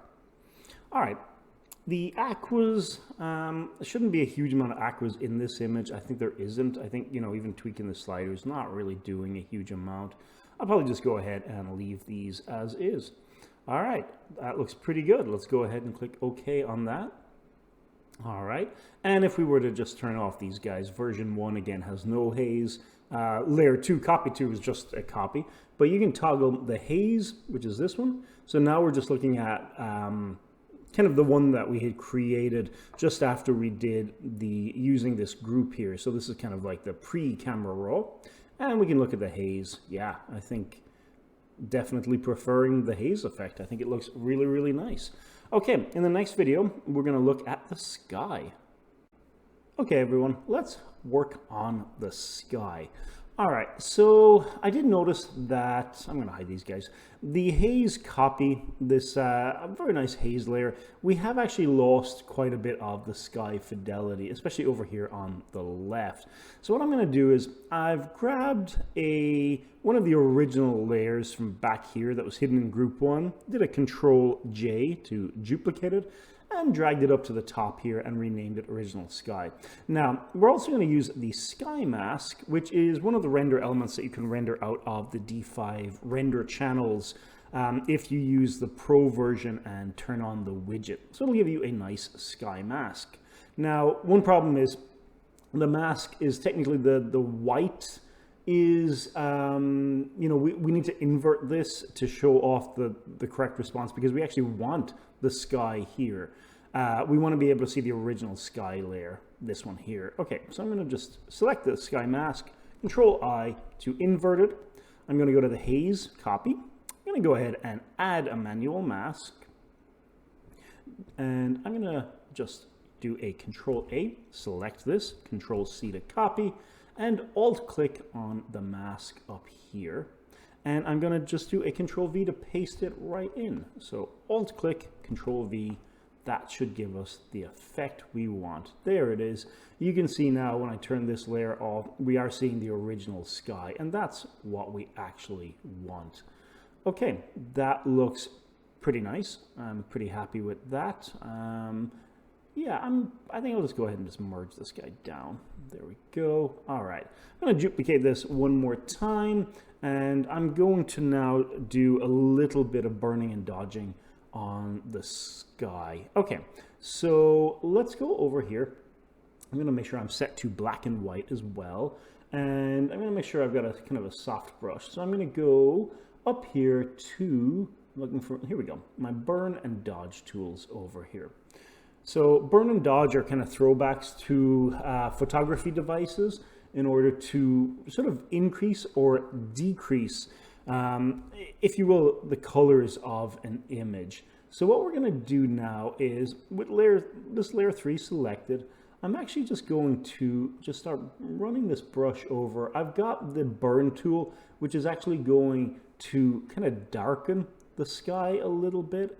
And again, it'll basically darken the pixels underneath. So I'm just going to work that now. I'm just going to ever so slightly. And then I'm going to switch to the dodge tool. And again, I'm going to switch to the midtones here and just try and lighten things up a little bit. So that's made my sky just a little bit more dramatic. I think it looks a lot better. I'm also going to then go add a new layer. And I'm going to grab sort of a bright yellowish color, grab a normal soft fluffy paintbrush, and I'm going to just try kind of blowing out, because we've got light kind of coming in from this area, and I'm going to put white on that too. There we go. I'm going to go ahead and change this blend mode to lighten or screen, and so I think screen will work, and then go ahead and just drop the strength of that down just a little bit. Just a little bit. Now I am losing some of the tree fidelity, so I think what we'll do is we'll go back to the material ID layer, which is this guy here, and I'm going to turn off everything else above it, do a quick selection with the magic wand tool, and I'm going to select these buildings in the background and these trees here as well, and go back up to the effect that we just did and add a mask on that. Now again, it's actually going to be, the mask needs to be inverted. So what I'm going to do is just do, I think it's Control Shift I, there we go. And then there we go, that works. You can see now I got rid of the effect. Basically this screen effect is now, should only be affecting the sky and not the leaves that are right here. Yeah, I think that's kind of looking pretty nice. Okay, very nice. All right, let's go ahead and pause it there. In this video, I'm just going to do a number of sort of spot fixes and minor tweaks to the image before we start wrapping it up. So little Control J, duplicate that. I have gone ahead and placed all of the layers that we're previously working in their own group. Things were getting a little bit messy. So now that they're in their own group, we can kind of forget about them. I made a duplicate and merged that down. So now again, I've gone and renamed this BKG. If you watch the previous videos, BKG just means new background for me. And again, it's just sort of how I learned it and how I kind of the terminology that I tend to use. So I duplicated the new background copy, and I've gone back to the burn tool, and I've put this set to the midtones and exposure of, I'm going to put it down to about below 40. And I'm just looking at areas of the image where I think, you know, I could add a little bit more darkness back in. and I'm just slowly dabbing this over. Just left click. I'm not really using it, you know, kind of like a paintbrush. I'm not going crazy and dragging it all over the place. Just slowly just dabbing on sections that I think maybe we could add a little bit more darkness to. I'm going to switch then to the dodge tool, similar effect, and just looking at areas where I think I kind of want to brighten things a little bit. It's a really nice kind of tool to just slowly kind of spot tap your way over the image and just brightening and darkening areas. You're just trying to make a nice blend between light and dark. Okay, that looks pretty good. Pretty happy with that. I do need some depth of field, so I'm going to go back to the material ID layer, and I'm going to select that and just drag it to the top. It's in its own group here, so I'm just going to drag it to the top of the stack. Turn it on. The trees that we were working on earlier, I think I'm going to, yeah, I think I'll put these, blur these guys just a little bit, and I think I'll turn off contiguous and just set the tolerance to like 2. Really low quality, and actually 2 is probably a little too low. Let's put it at 10 and see what we get. Boop, there we go. Yeah, that looks fine. And then maybe this guy here as well, this tree, and I'm going to zoom out. Okay, I'm going to duplicate this background copy as is, and I'm going to go filter, blur, Gaussian blur. And yeah, 9 is a little strong, but we'll go ahead and deal with that. Hit Control D to deselect. Now this is very nicely blurred out these trees that are kind of here just a little bit. It's, you know, it's not perfect. It didn't get all of the tree, so I probably, let's step back here. I'm gonna do a Control Alt Z, step back if I can, and let's go. If I can't, what we can do is go up to our history, and we can go back to our, there we go.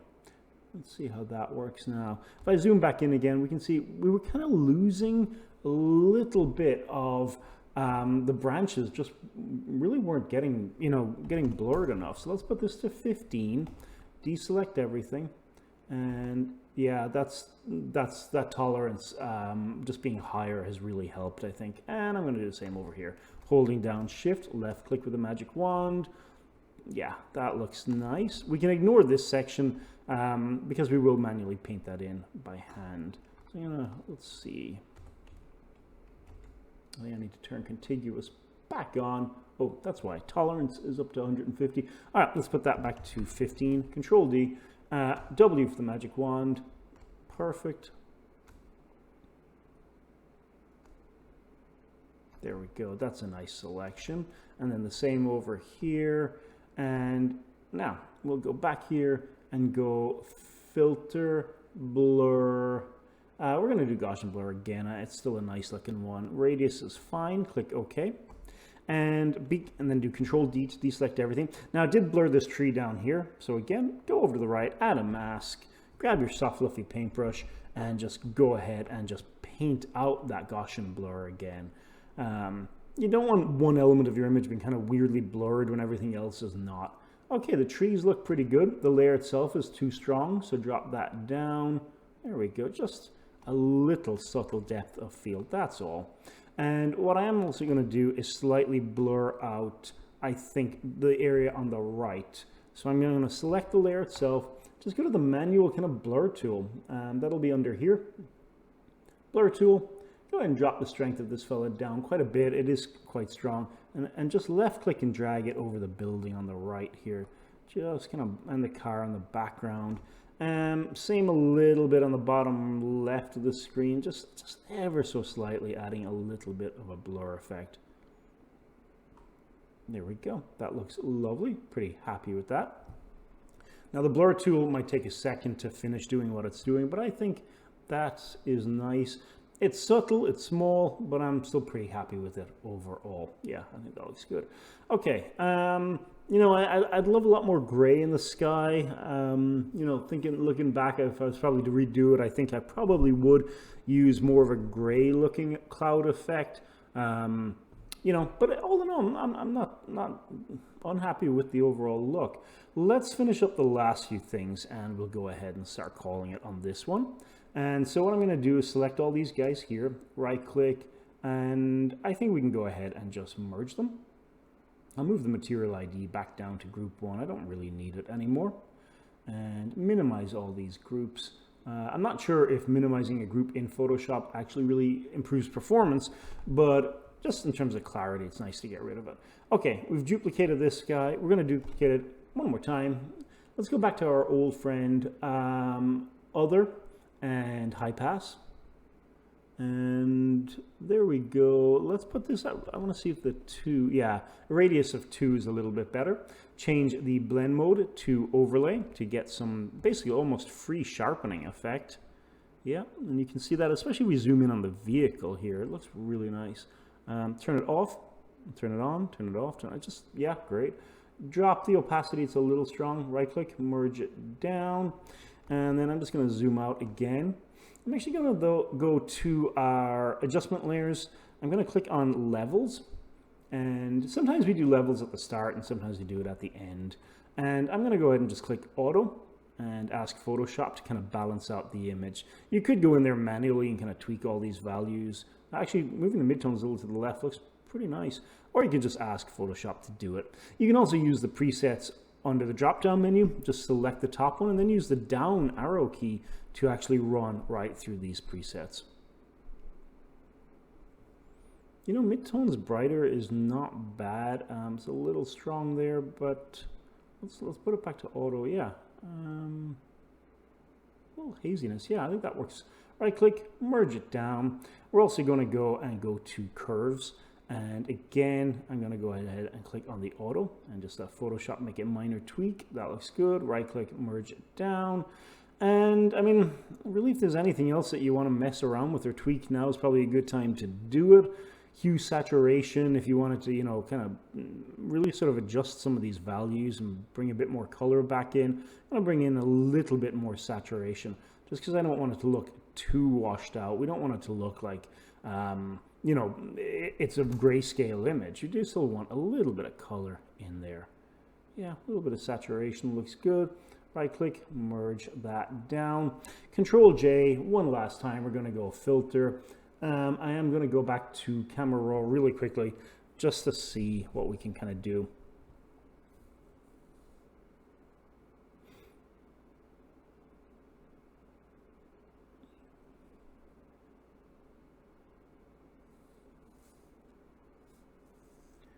Yeah, even just getting camera raw just to tweak some of the parts of the image, I think looks good. You can always go back and, you know, if you kind of disagree with Photoshop's assessment of the image, or if you're looking for something a little bit more stylized, you know, you can definitely go in there and tweak all these values. I think that looks pretty good. I am pretty happy with that. A little dash more haze. Yeah, I think we're pretty much done. I'm going to go ahead and click OK, commit these changes, and then we're going to go up to filter, lens correction, and we'll go ahead and click on custom. Now I'm going to add a little bit of distortion just because you kind of would get some level of a fisheye effect going on. You can see what I mean. It's good to put this to like -1, just a tiny amount of distortion. The chromatic aberration, I'm going to zoom in on this little truck over here, give you an idea of how that's working. And again, just, you know, kind of crank the slider a little bit. Yeah, I think that looks good. I may reduce it. I don't want to kind of completely throw out the image. And then a little bit of a vignette and click OK.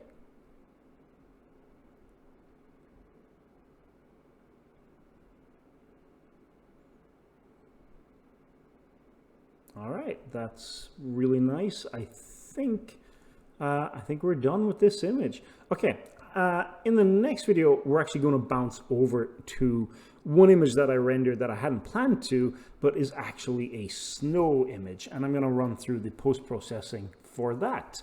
Okay, I'll see you in the next video if you're curious about how to do some snow post-processing. All right, see you then. Welcome back, everybody. For this video, I did go ahead and render out something that I hadn't intended to, which was to render out a snow image using the rain and snow slider in D5.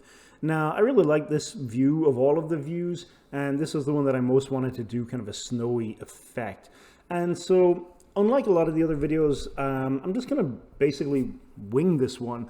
We're just going to work in a very loose, free-form fashion and just try and make this look as kind of good as we can, still keeping the same sort of vibe and the same atmosphere. All right, so let's get started. I'm going to go ahead and duplicate the background. Just double-click on that. BKG is our old letters that we put in for that. I'm going to go ahead and grab the AO layer, move that to the top of the stack, and I'm going to be moving pretty fast on this one. I just want to see, you know, really quick, what can you actually really do in Photoshop with some kind of brush work and paint work, and just using the stuff that we've picked up over the last while.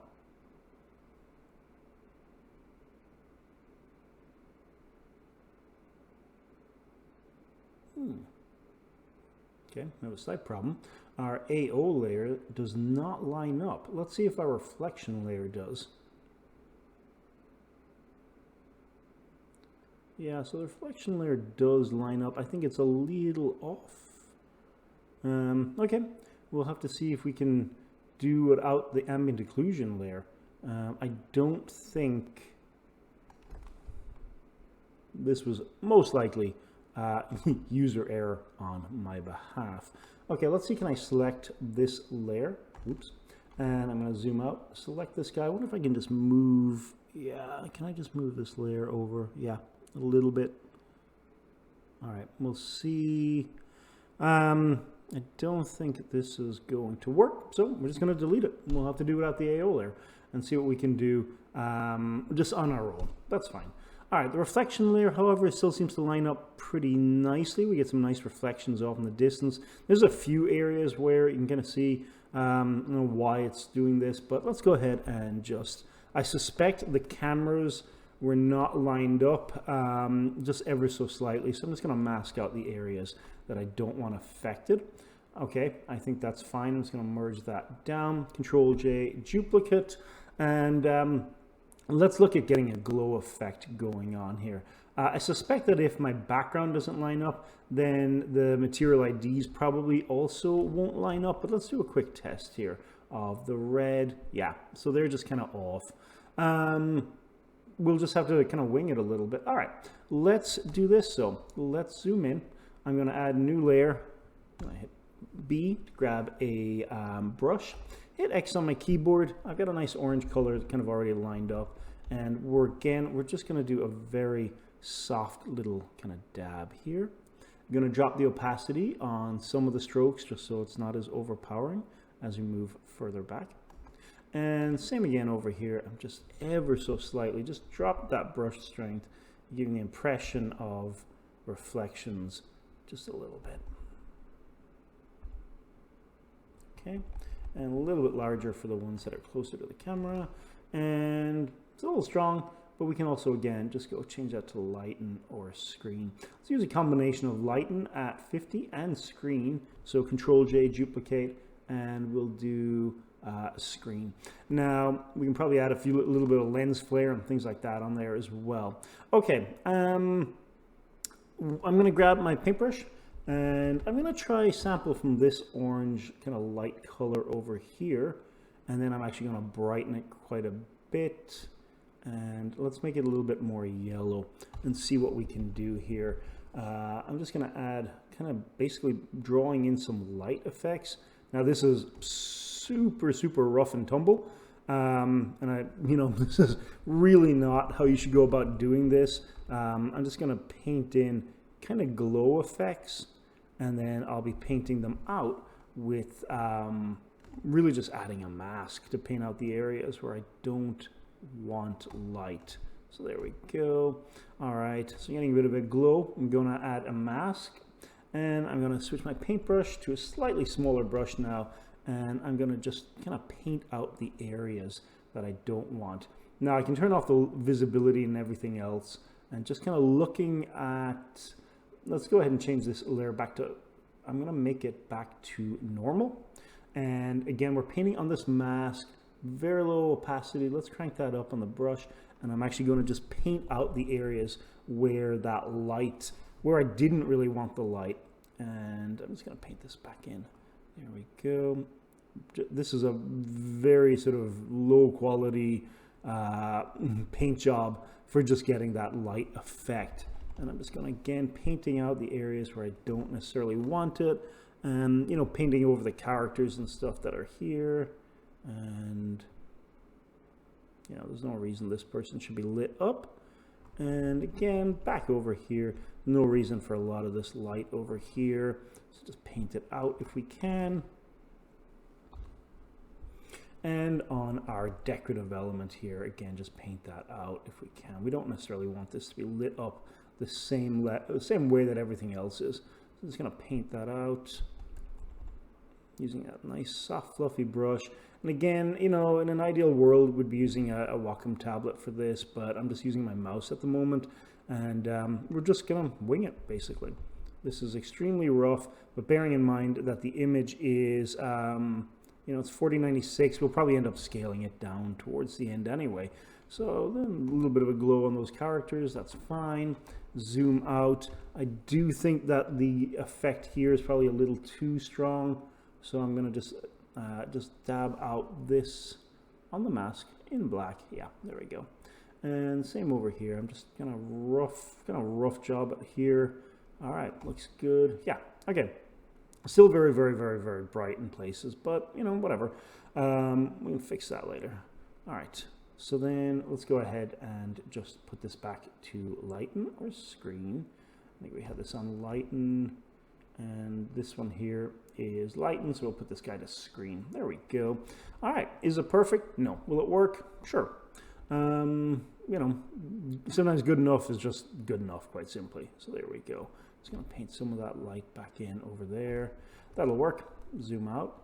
Okay, a couple of other things that we could do with this. I'm gonna duplicate these guys, and I'm going to just merge these layers, and I'm probably get rid of a lot of this other stuff back here. So duplicate layer. Okay, now let's time to do a little bit of color corrections on this one, and then I think we'll try experimenting with a new brush as well.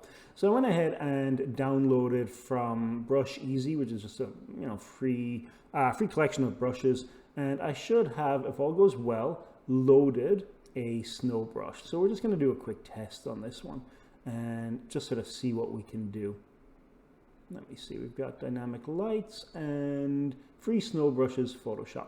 So I'm just going to go ahead and select those, and let's see what we've got in this collection. I'm going to open up this window here, and a lot of these, yeah, I'm going to go File, New, and I'm just going to do a art and illustration. We'll just do a poster size, click Create.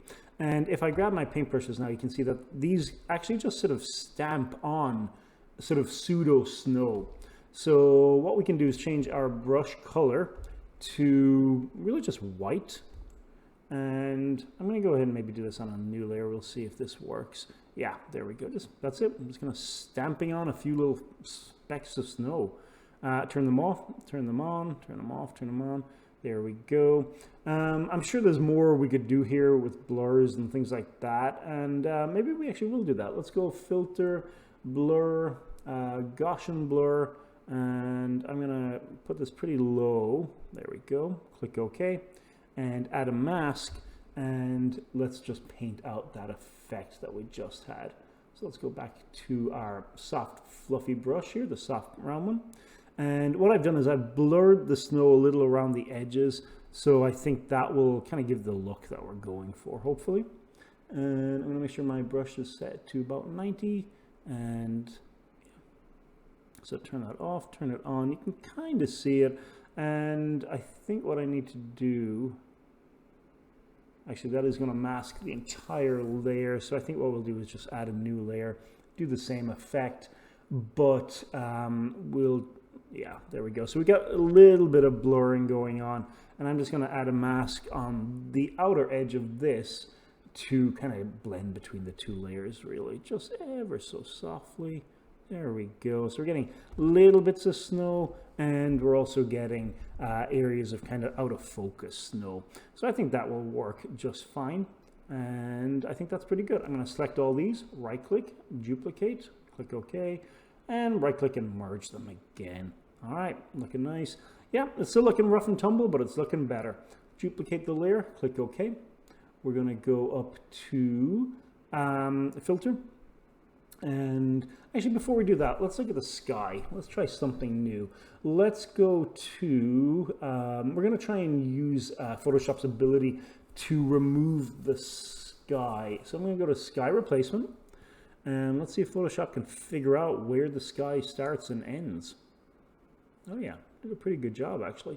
All right, so what we're going to look for is not sunsets or spectacular. Let's see if we can't try one of these kind of grayer skies like this. Yeah, that looks nice. I'm just going to browse and just see if there's anything else we could potentially use. All in all, that sky replacement that Photoshop just did is really good. Let's just see, is there any sort of gray sky we could do? Yeah, no, I think let's stick with a gray one. Okay, let's click OK. And I do think the mask that it has applied does need a little bit of sort of TLC. It was probably a little too strong in places. I'm just going to brush that out. And we don't, you know.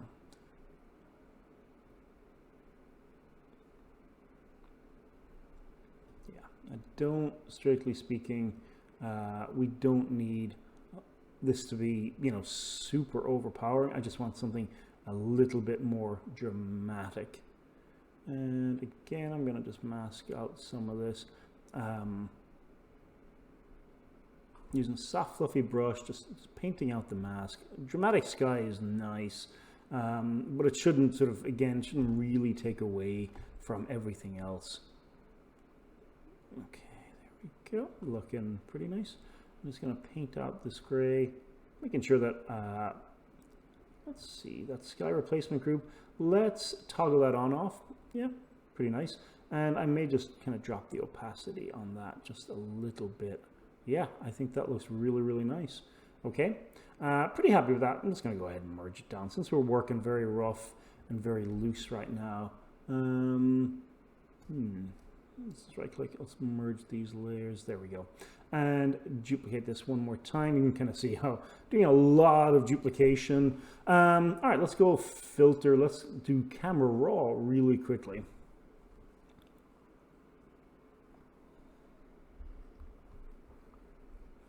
Okay, here we are in camera raw.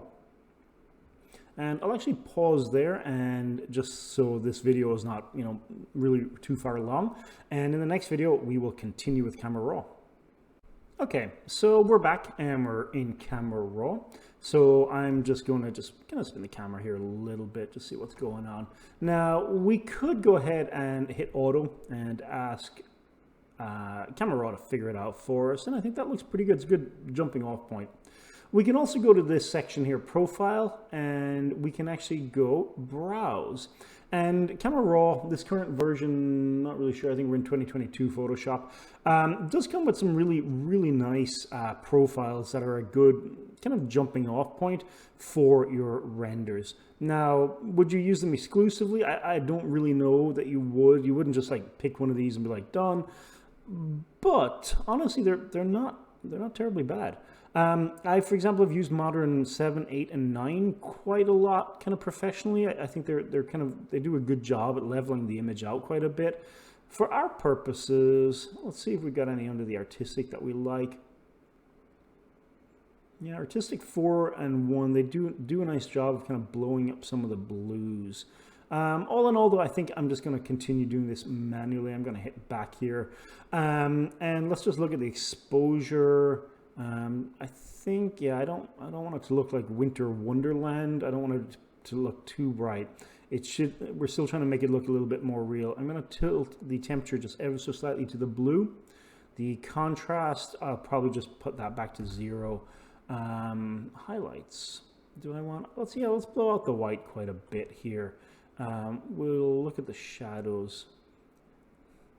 I'm actually going to brighten the shadows just a little bit, and the overall white value, yeah, I think we'll take it up just a smidge. And then the darks, obviously the blacks, let's see what we can do. I don't want it to be excessively dark in the darkest areas. Texture, I think, yeah, we'll add a little dash and a little bit of clarity. Just, you can see the rocks over here really pop on that wall if we add that clarity. Okay, that looks nice. I'm going to add a little bit of dehaze here to this too. Yeah. Ever so softly there. Okay. And I'm going to go add vibrance, take it quite far up, and then drop the saturation down as well. Okay, that looks pretty nice. It's kind of taken on a very painterly feel, and sure, I mean, that's okay. Okay, now let's go ahead and look at some of the color mixtures that we can do here. And again, this is very much, we're just winging it. I'm going to increase the red on the bricks. I am going to just mess with the brightness and luminous of them. Same with the orange values. We're getting a nice blend between blues and oranges here, and I think that looks good. Take that up a little bit. Yellows should mostly be affecting the lights. So yeah, you can see very much if we take it to the right, that saturation on the lights. I'm actually going to take them to the left, kind of get rid of some of that yellowness to it. And then we don't have a huge amount of greens here. It's sort of hidden by the snow, but I am going to make that a little bit more green. And I don't want it to be too bright overall, so I'll make it darker. Now, aquas and blues may play a role here because we have really punched back in a lot of blue into this image. So if we saturate this, yeah, I think that looks good. And again, I'm literally just throwing stuff against the wall here and then just, deciding if it looks good or not. Yeah, I think I'm pretty happy with that. Let's go ahead and click OK. So again, if we were to go all the way back here now to the very start, the BKG layer, and turn on, that's kind of what we got. This is what we're working with. Again, is it perfect? No, but all in all, it is giving you the impression of what we're looking for.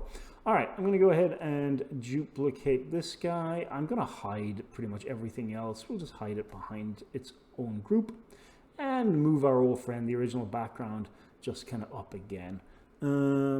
Yeah, things are looking really, really nice. There's some depth of field stuff, and I think we're going to go, blur this quite a bit, I think. And let's go ahead and grab our dodge and the burn tool. And I'm going to do this on a Control-J duplicate of this layer. And let's see, I'm going to brighten up the central area just a little bit. And I'm then going to go ahead and grab the burn tool. And I'm using the midtones with a pretty low exposure level. And I'm going to scale this brush down. And now I'm looking at the sky in particular. Very softly, just slowly dabbing this into your scene. If you're happy with the sky, let's look at some of the other areas. I'm going to try and kind of darken the outer edges of this image. Just slowly tapping this, just left click. Try not to just drag it all over the whole area. Just kind of use it and keep adjusting whether you're looking for, I'm trying to darken with the burn tool sort of the different areas. Do I want the highlights? Do I want the shadows to be a little darker? Just slowly working your way. It's a very sort of painterly approach. And then again, just with the dodge tool, adding a little bit of light back into it. Okay. I think that looks pretty good. I'm going to Control-J that. Pretty happy with that. I'm also now going to go filter, blur, and do some Gaussian blur. And I'm going to crank this quite a bit. 6.8. Perfect. Add a mask. Grab a soft, fluffy paintbrush. Drop the opacity on this paintbrush. Yeah, 58 is pretty good. And let's slowly start painting visibility into areas again. You can see the mask is sort of updating, and that's kind of what we're looking at. I'm going to avoid these bollards here for the most part, and yeah, painting that back in, just painting visibility back into your scene. I'm going to avoid the edges, I think, a little bit. Maybe just drop the brush, give myself a little bit more control. Now, is this like photographic? Not really. I think that looks nice. Paint some blur back in on certain areas. Or paint some clarity back in. There we go. Just ever so softly. And then finally, go ahead and just drop the opacity on this layer. I don't want it to be so strong, but just a tad. Okay, looks lovely. It's definitely got kind of a winter vibe going on. I'm going to add a new layer, and we're going to try this, just see if we can add a little bit of a highlight to the sun.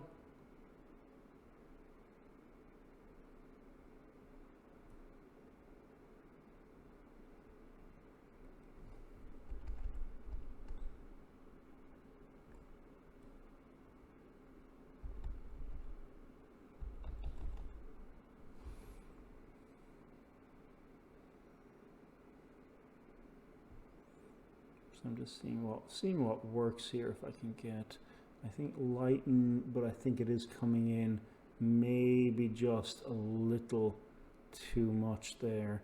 Let's go ahead and see, can I try a different blend mode? So normal is obviously what we just painted, which is that kind of yellow vibe. Linear burn, darker. I'm just going to run through these. Let's see if, yeah, screen is our friend. Screen will work fine. And just kind of, there we go. Yeah, it's a little over bright, but whatever. I think that'll work fine. I'm going to select all of these guys again, including the background. Control J, do a quick merge layers. Control J again one more time. And yeah, we're sort of kind of hitting this wall where I'm like, you know, keep just doing stuff. I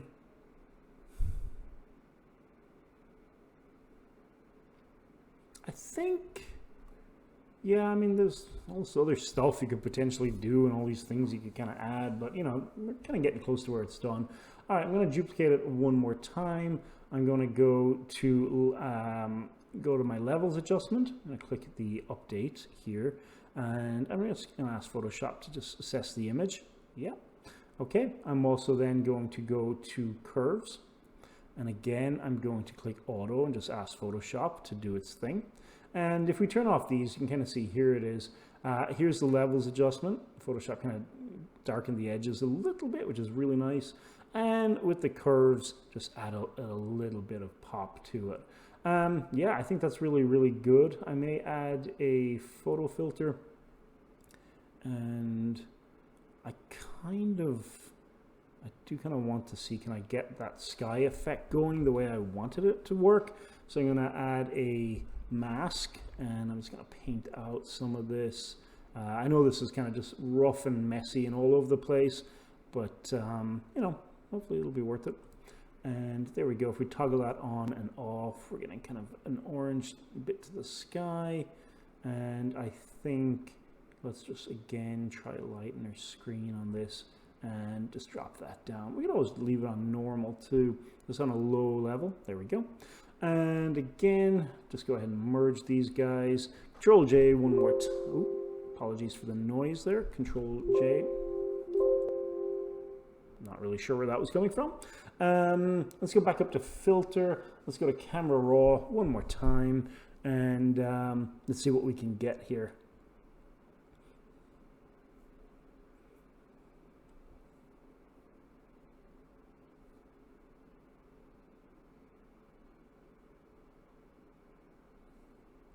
Yeah, I'm going to increase the exposure just a little bit, and again take up that vibrance and then just drop down that a little. And we are going to go then, let me see, to let's see, effects. I'm going to add a little bit of a grain. In terms of vignette, I'm going to add, you know, a darkening vignette around the edges. I think that's good. And then click OK, duplicate layer, filter, other, high pass, 2 is lovely. Change that to overlay. It's a wee bit strong. Drop that down a little. Right click, merge it. And one last time, filter. And we're going to go to our lens correction. and we're going to go custom, add a little distortion in, just -1 as we normally do. And then just looking at the fringes, again, fix that cyan, magenta. That's kind of the one that I generally kind of just pick. Yeah, I think I'll just do that, whatever. Well, that'll, when in doubt, a little bit of the red cyan. And yeah, I think all in all, I'm gonna go ahead and put all of these into their own layer, and we can see what we got. So if we put on the original background layer, you can kind of see this is what we've gotten out of D5, which is still magnificent, but a little bit of photoshopping, and you can kind of see the effect that we're kind of going for here. All right, with that being said, I am going to go ahead and leave it there. That should round out the Udemy projects. All of the ones that were a part of this course. I do plan on adding some supplementary material whenever I can get a chance to. I want to take a look at animating in D5 and just talking about some of the steps and tips and techniques for animating. If you've made your way through all of our projects in this course, thank you very, very much. I really appreciate that you purchased the course, and hopefully you learned a lot about D5 and learned some post-processing tips and tricks in Photoshop. And hopefully you enjoyed yourself. Okay, with that being said, I'm going to go ahead, sign off, leave it there. If you like the content, please think about leaving a review. It's really great encouragement to keep making content. Okay, and please feel free to check out the Via Render YouTube channel. You can just search for Via Render 1 YouTube, and also to check out the Via Render 1 Instagram as well. All right, thank you very much. Signing off, bye. Welcome back, everybody. For this video, I did go ahead and render out something that I hadn't intended to, which was to render out a snow image using the rain and snow slider in D5. Now, I really like this view of all of the views, and this is the one that I most wanted to do kind of a snowy effect. And so, unlike a lot of the other videos, I'm just going to basically wing this one. We're just going to work in a very loose, free-form fashion and just try and make this look as kind of good as we can, still keeping the same sort of vibe and the same atmosphere. All right, so let's get started. I'm going to go ahead and duplicate the background. Just double-click on that. BKG is our old letters that we put in for that. I'm going to go ahead and grab the AO layer, move that to the top of the stack, and I'm going to be moving pretty fast on this one. I just want to see, you know, really quick, what can you actually really do in Photoshop with some kind of brush work and paint work, and just using the stuff that we've picked up over the last while.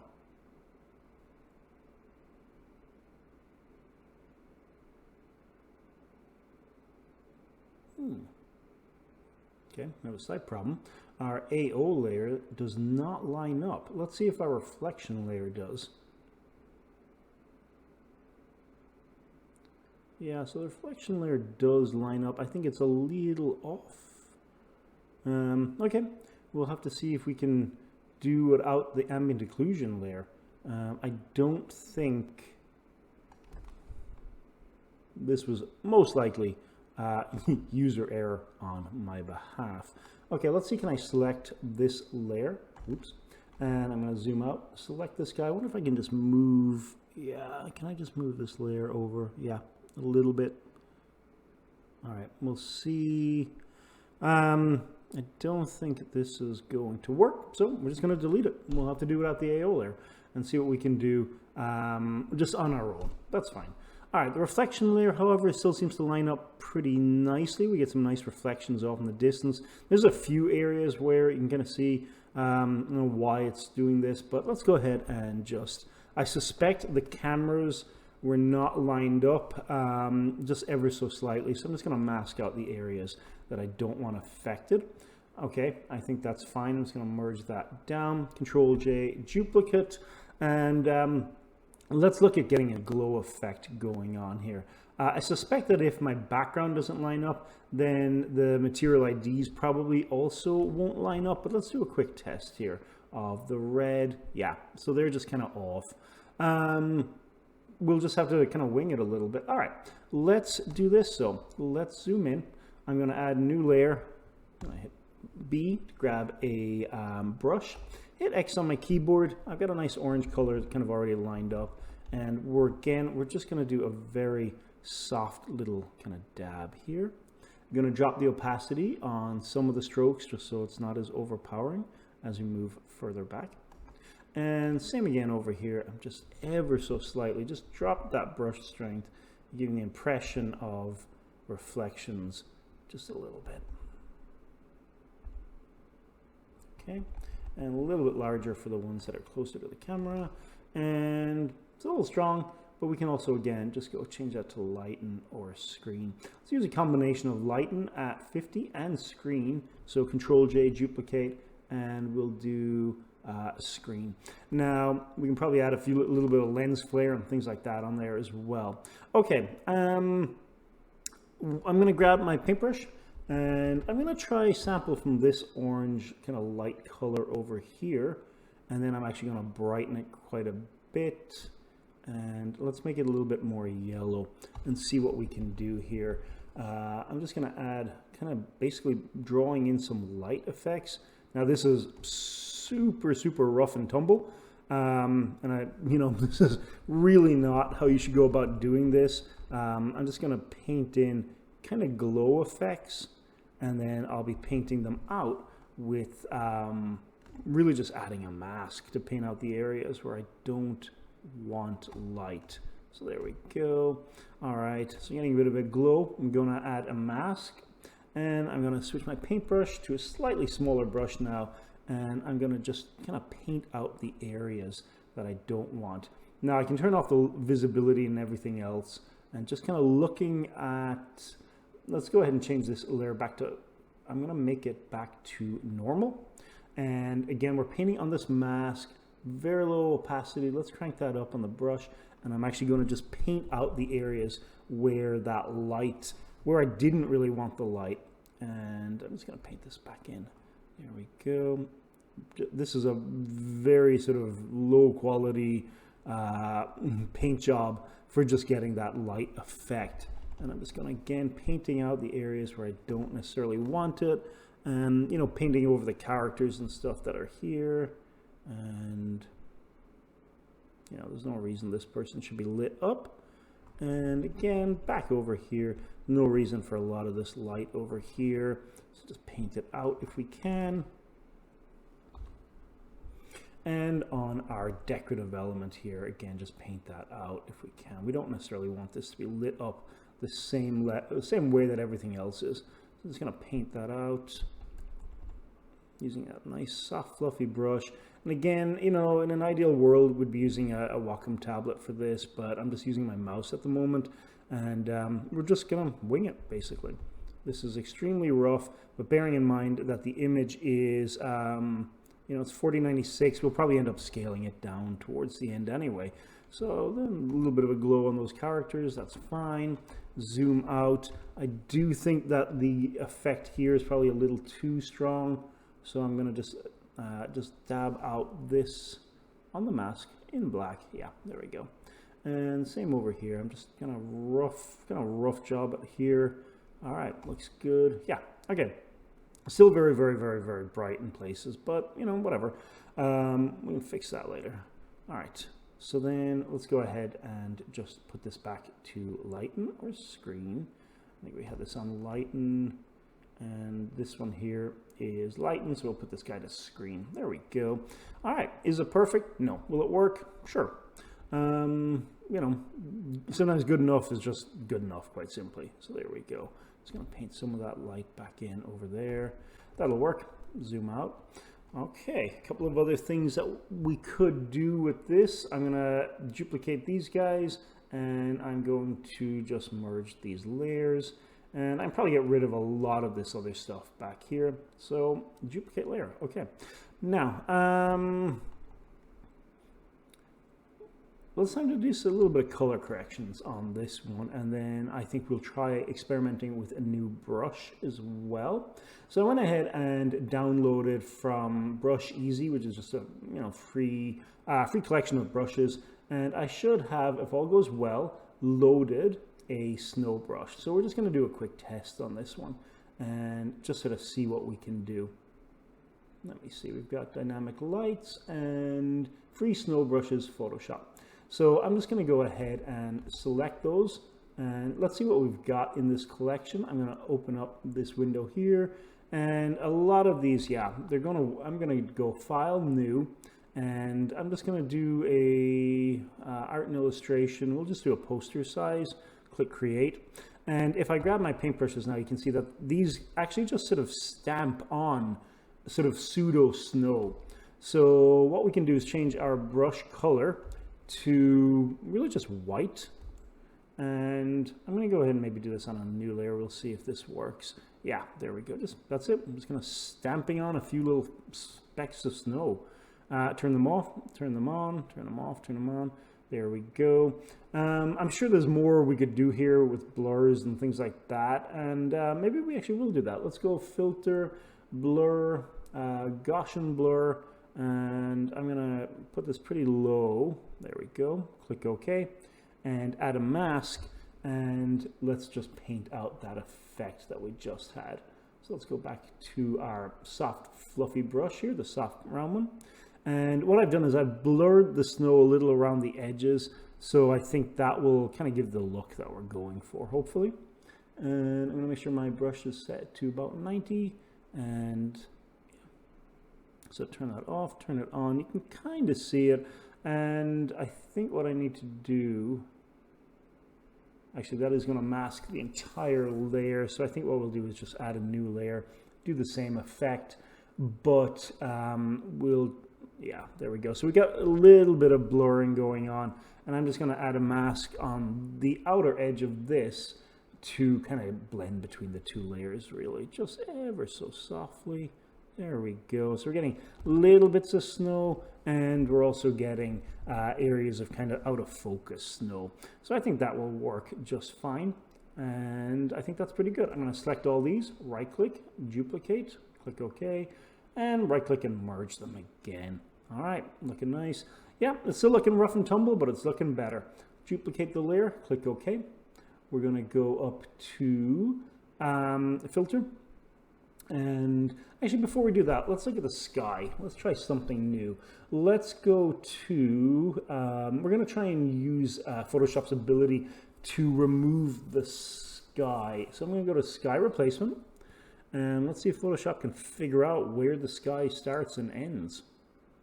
Oh yeah, did a pretty good job actually. All right, so what we're going to look for is not sunsets or spectacular. Let's see if we can't try one of these kind of grayer skies like this. Yeah, that looks nice. I'm just going to browse and just see if there's anything else we could potentially use. All in all, that sky replacement that Photoshop just did is really good. Let's just see, is there any sort of gray sky we could do? Yeah, no, I think let's stick with the gray one. Okay, let's click OK. And I do think the mask that it has applied does need a little bit of sort of TLC. It was probably a little too strong in places. I'm just going to brush that out. And we don't, you know.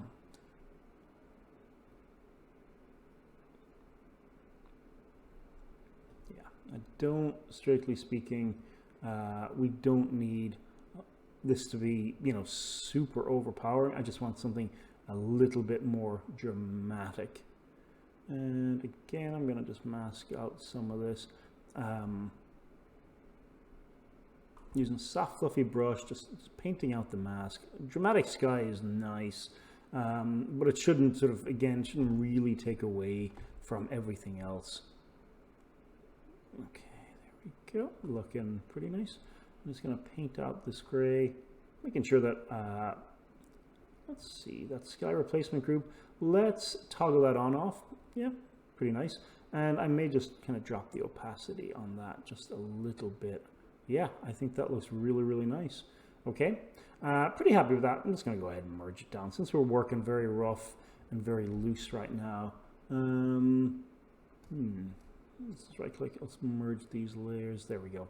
And duplicate this one more time. You can kind of see how doing a lot of duplication. All right, let's go filter. Let's do camera raw really quickly.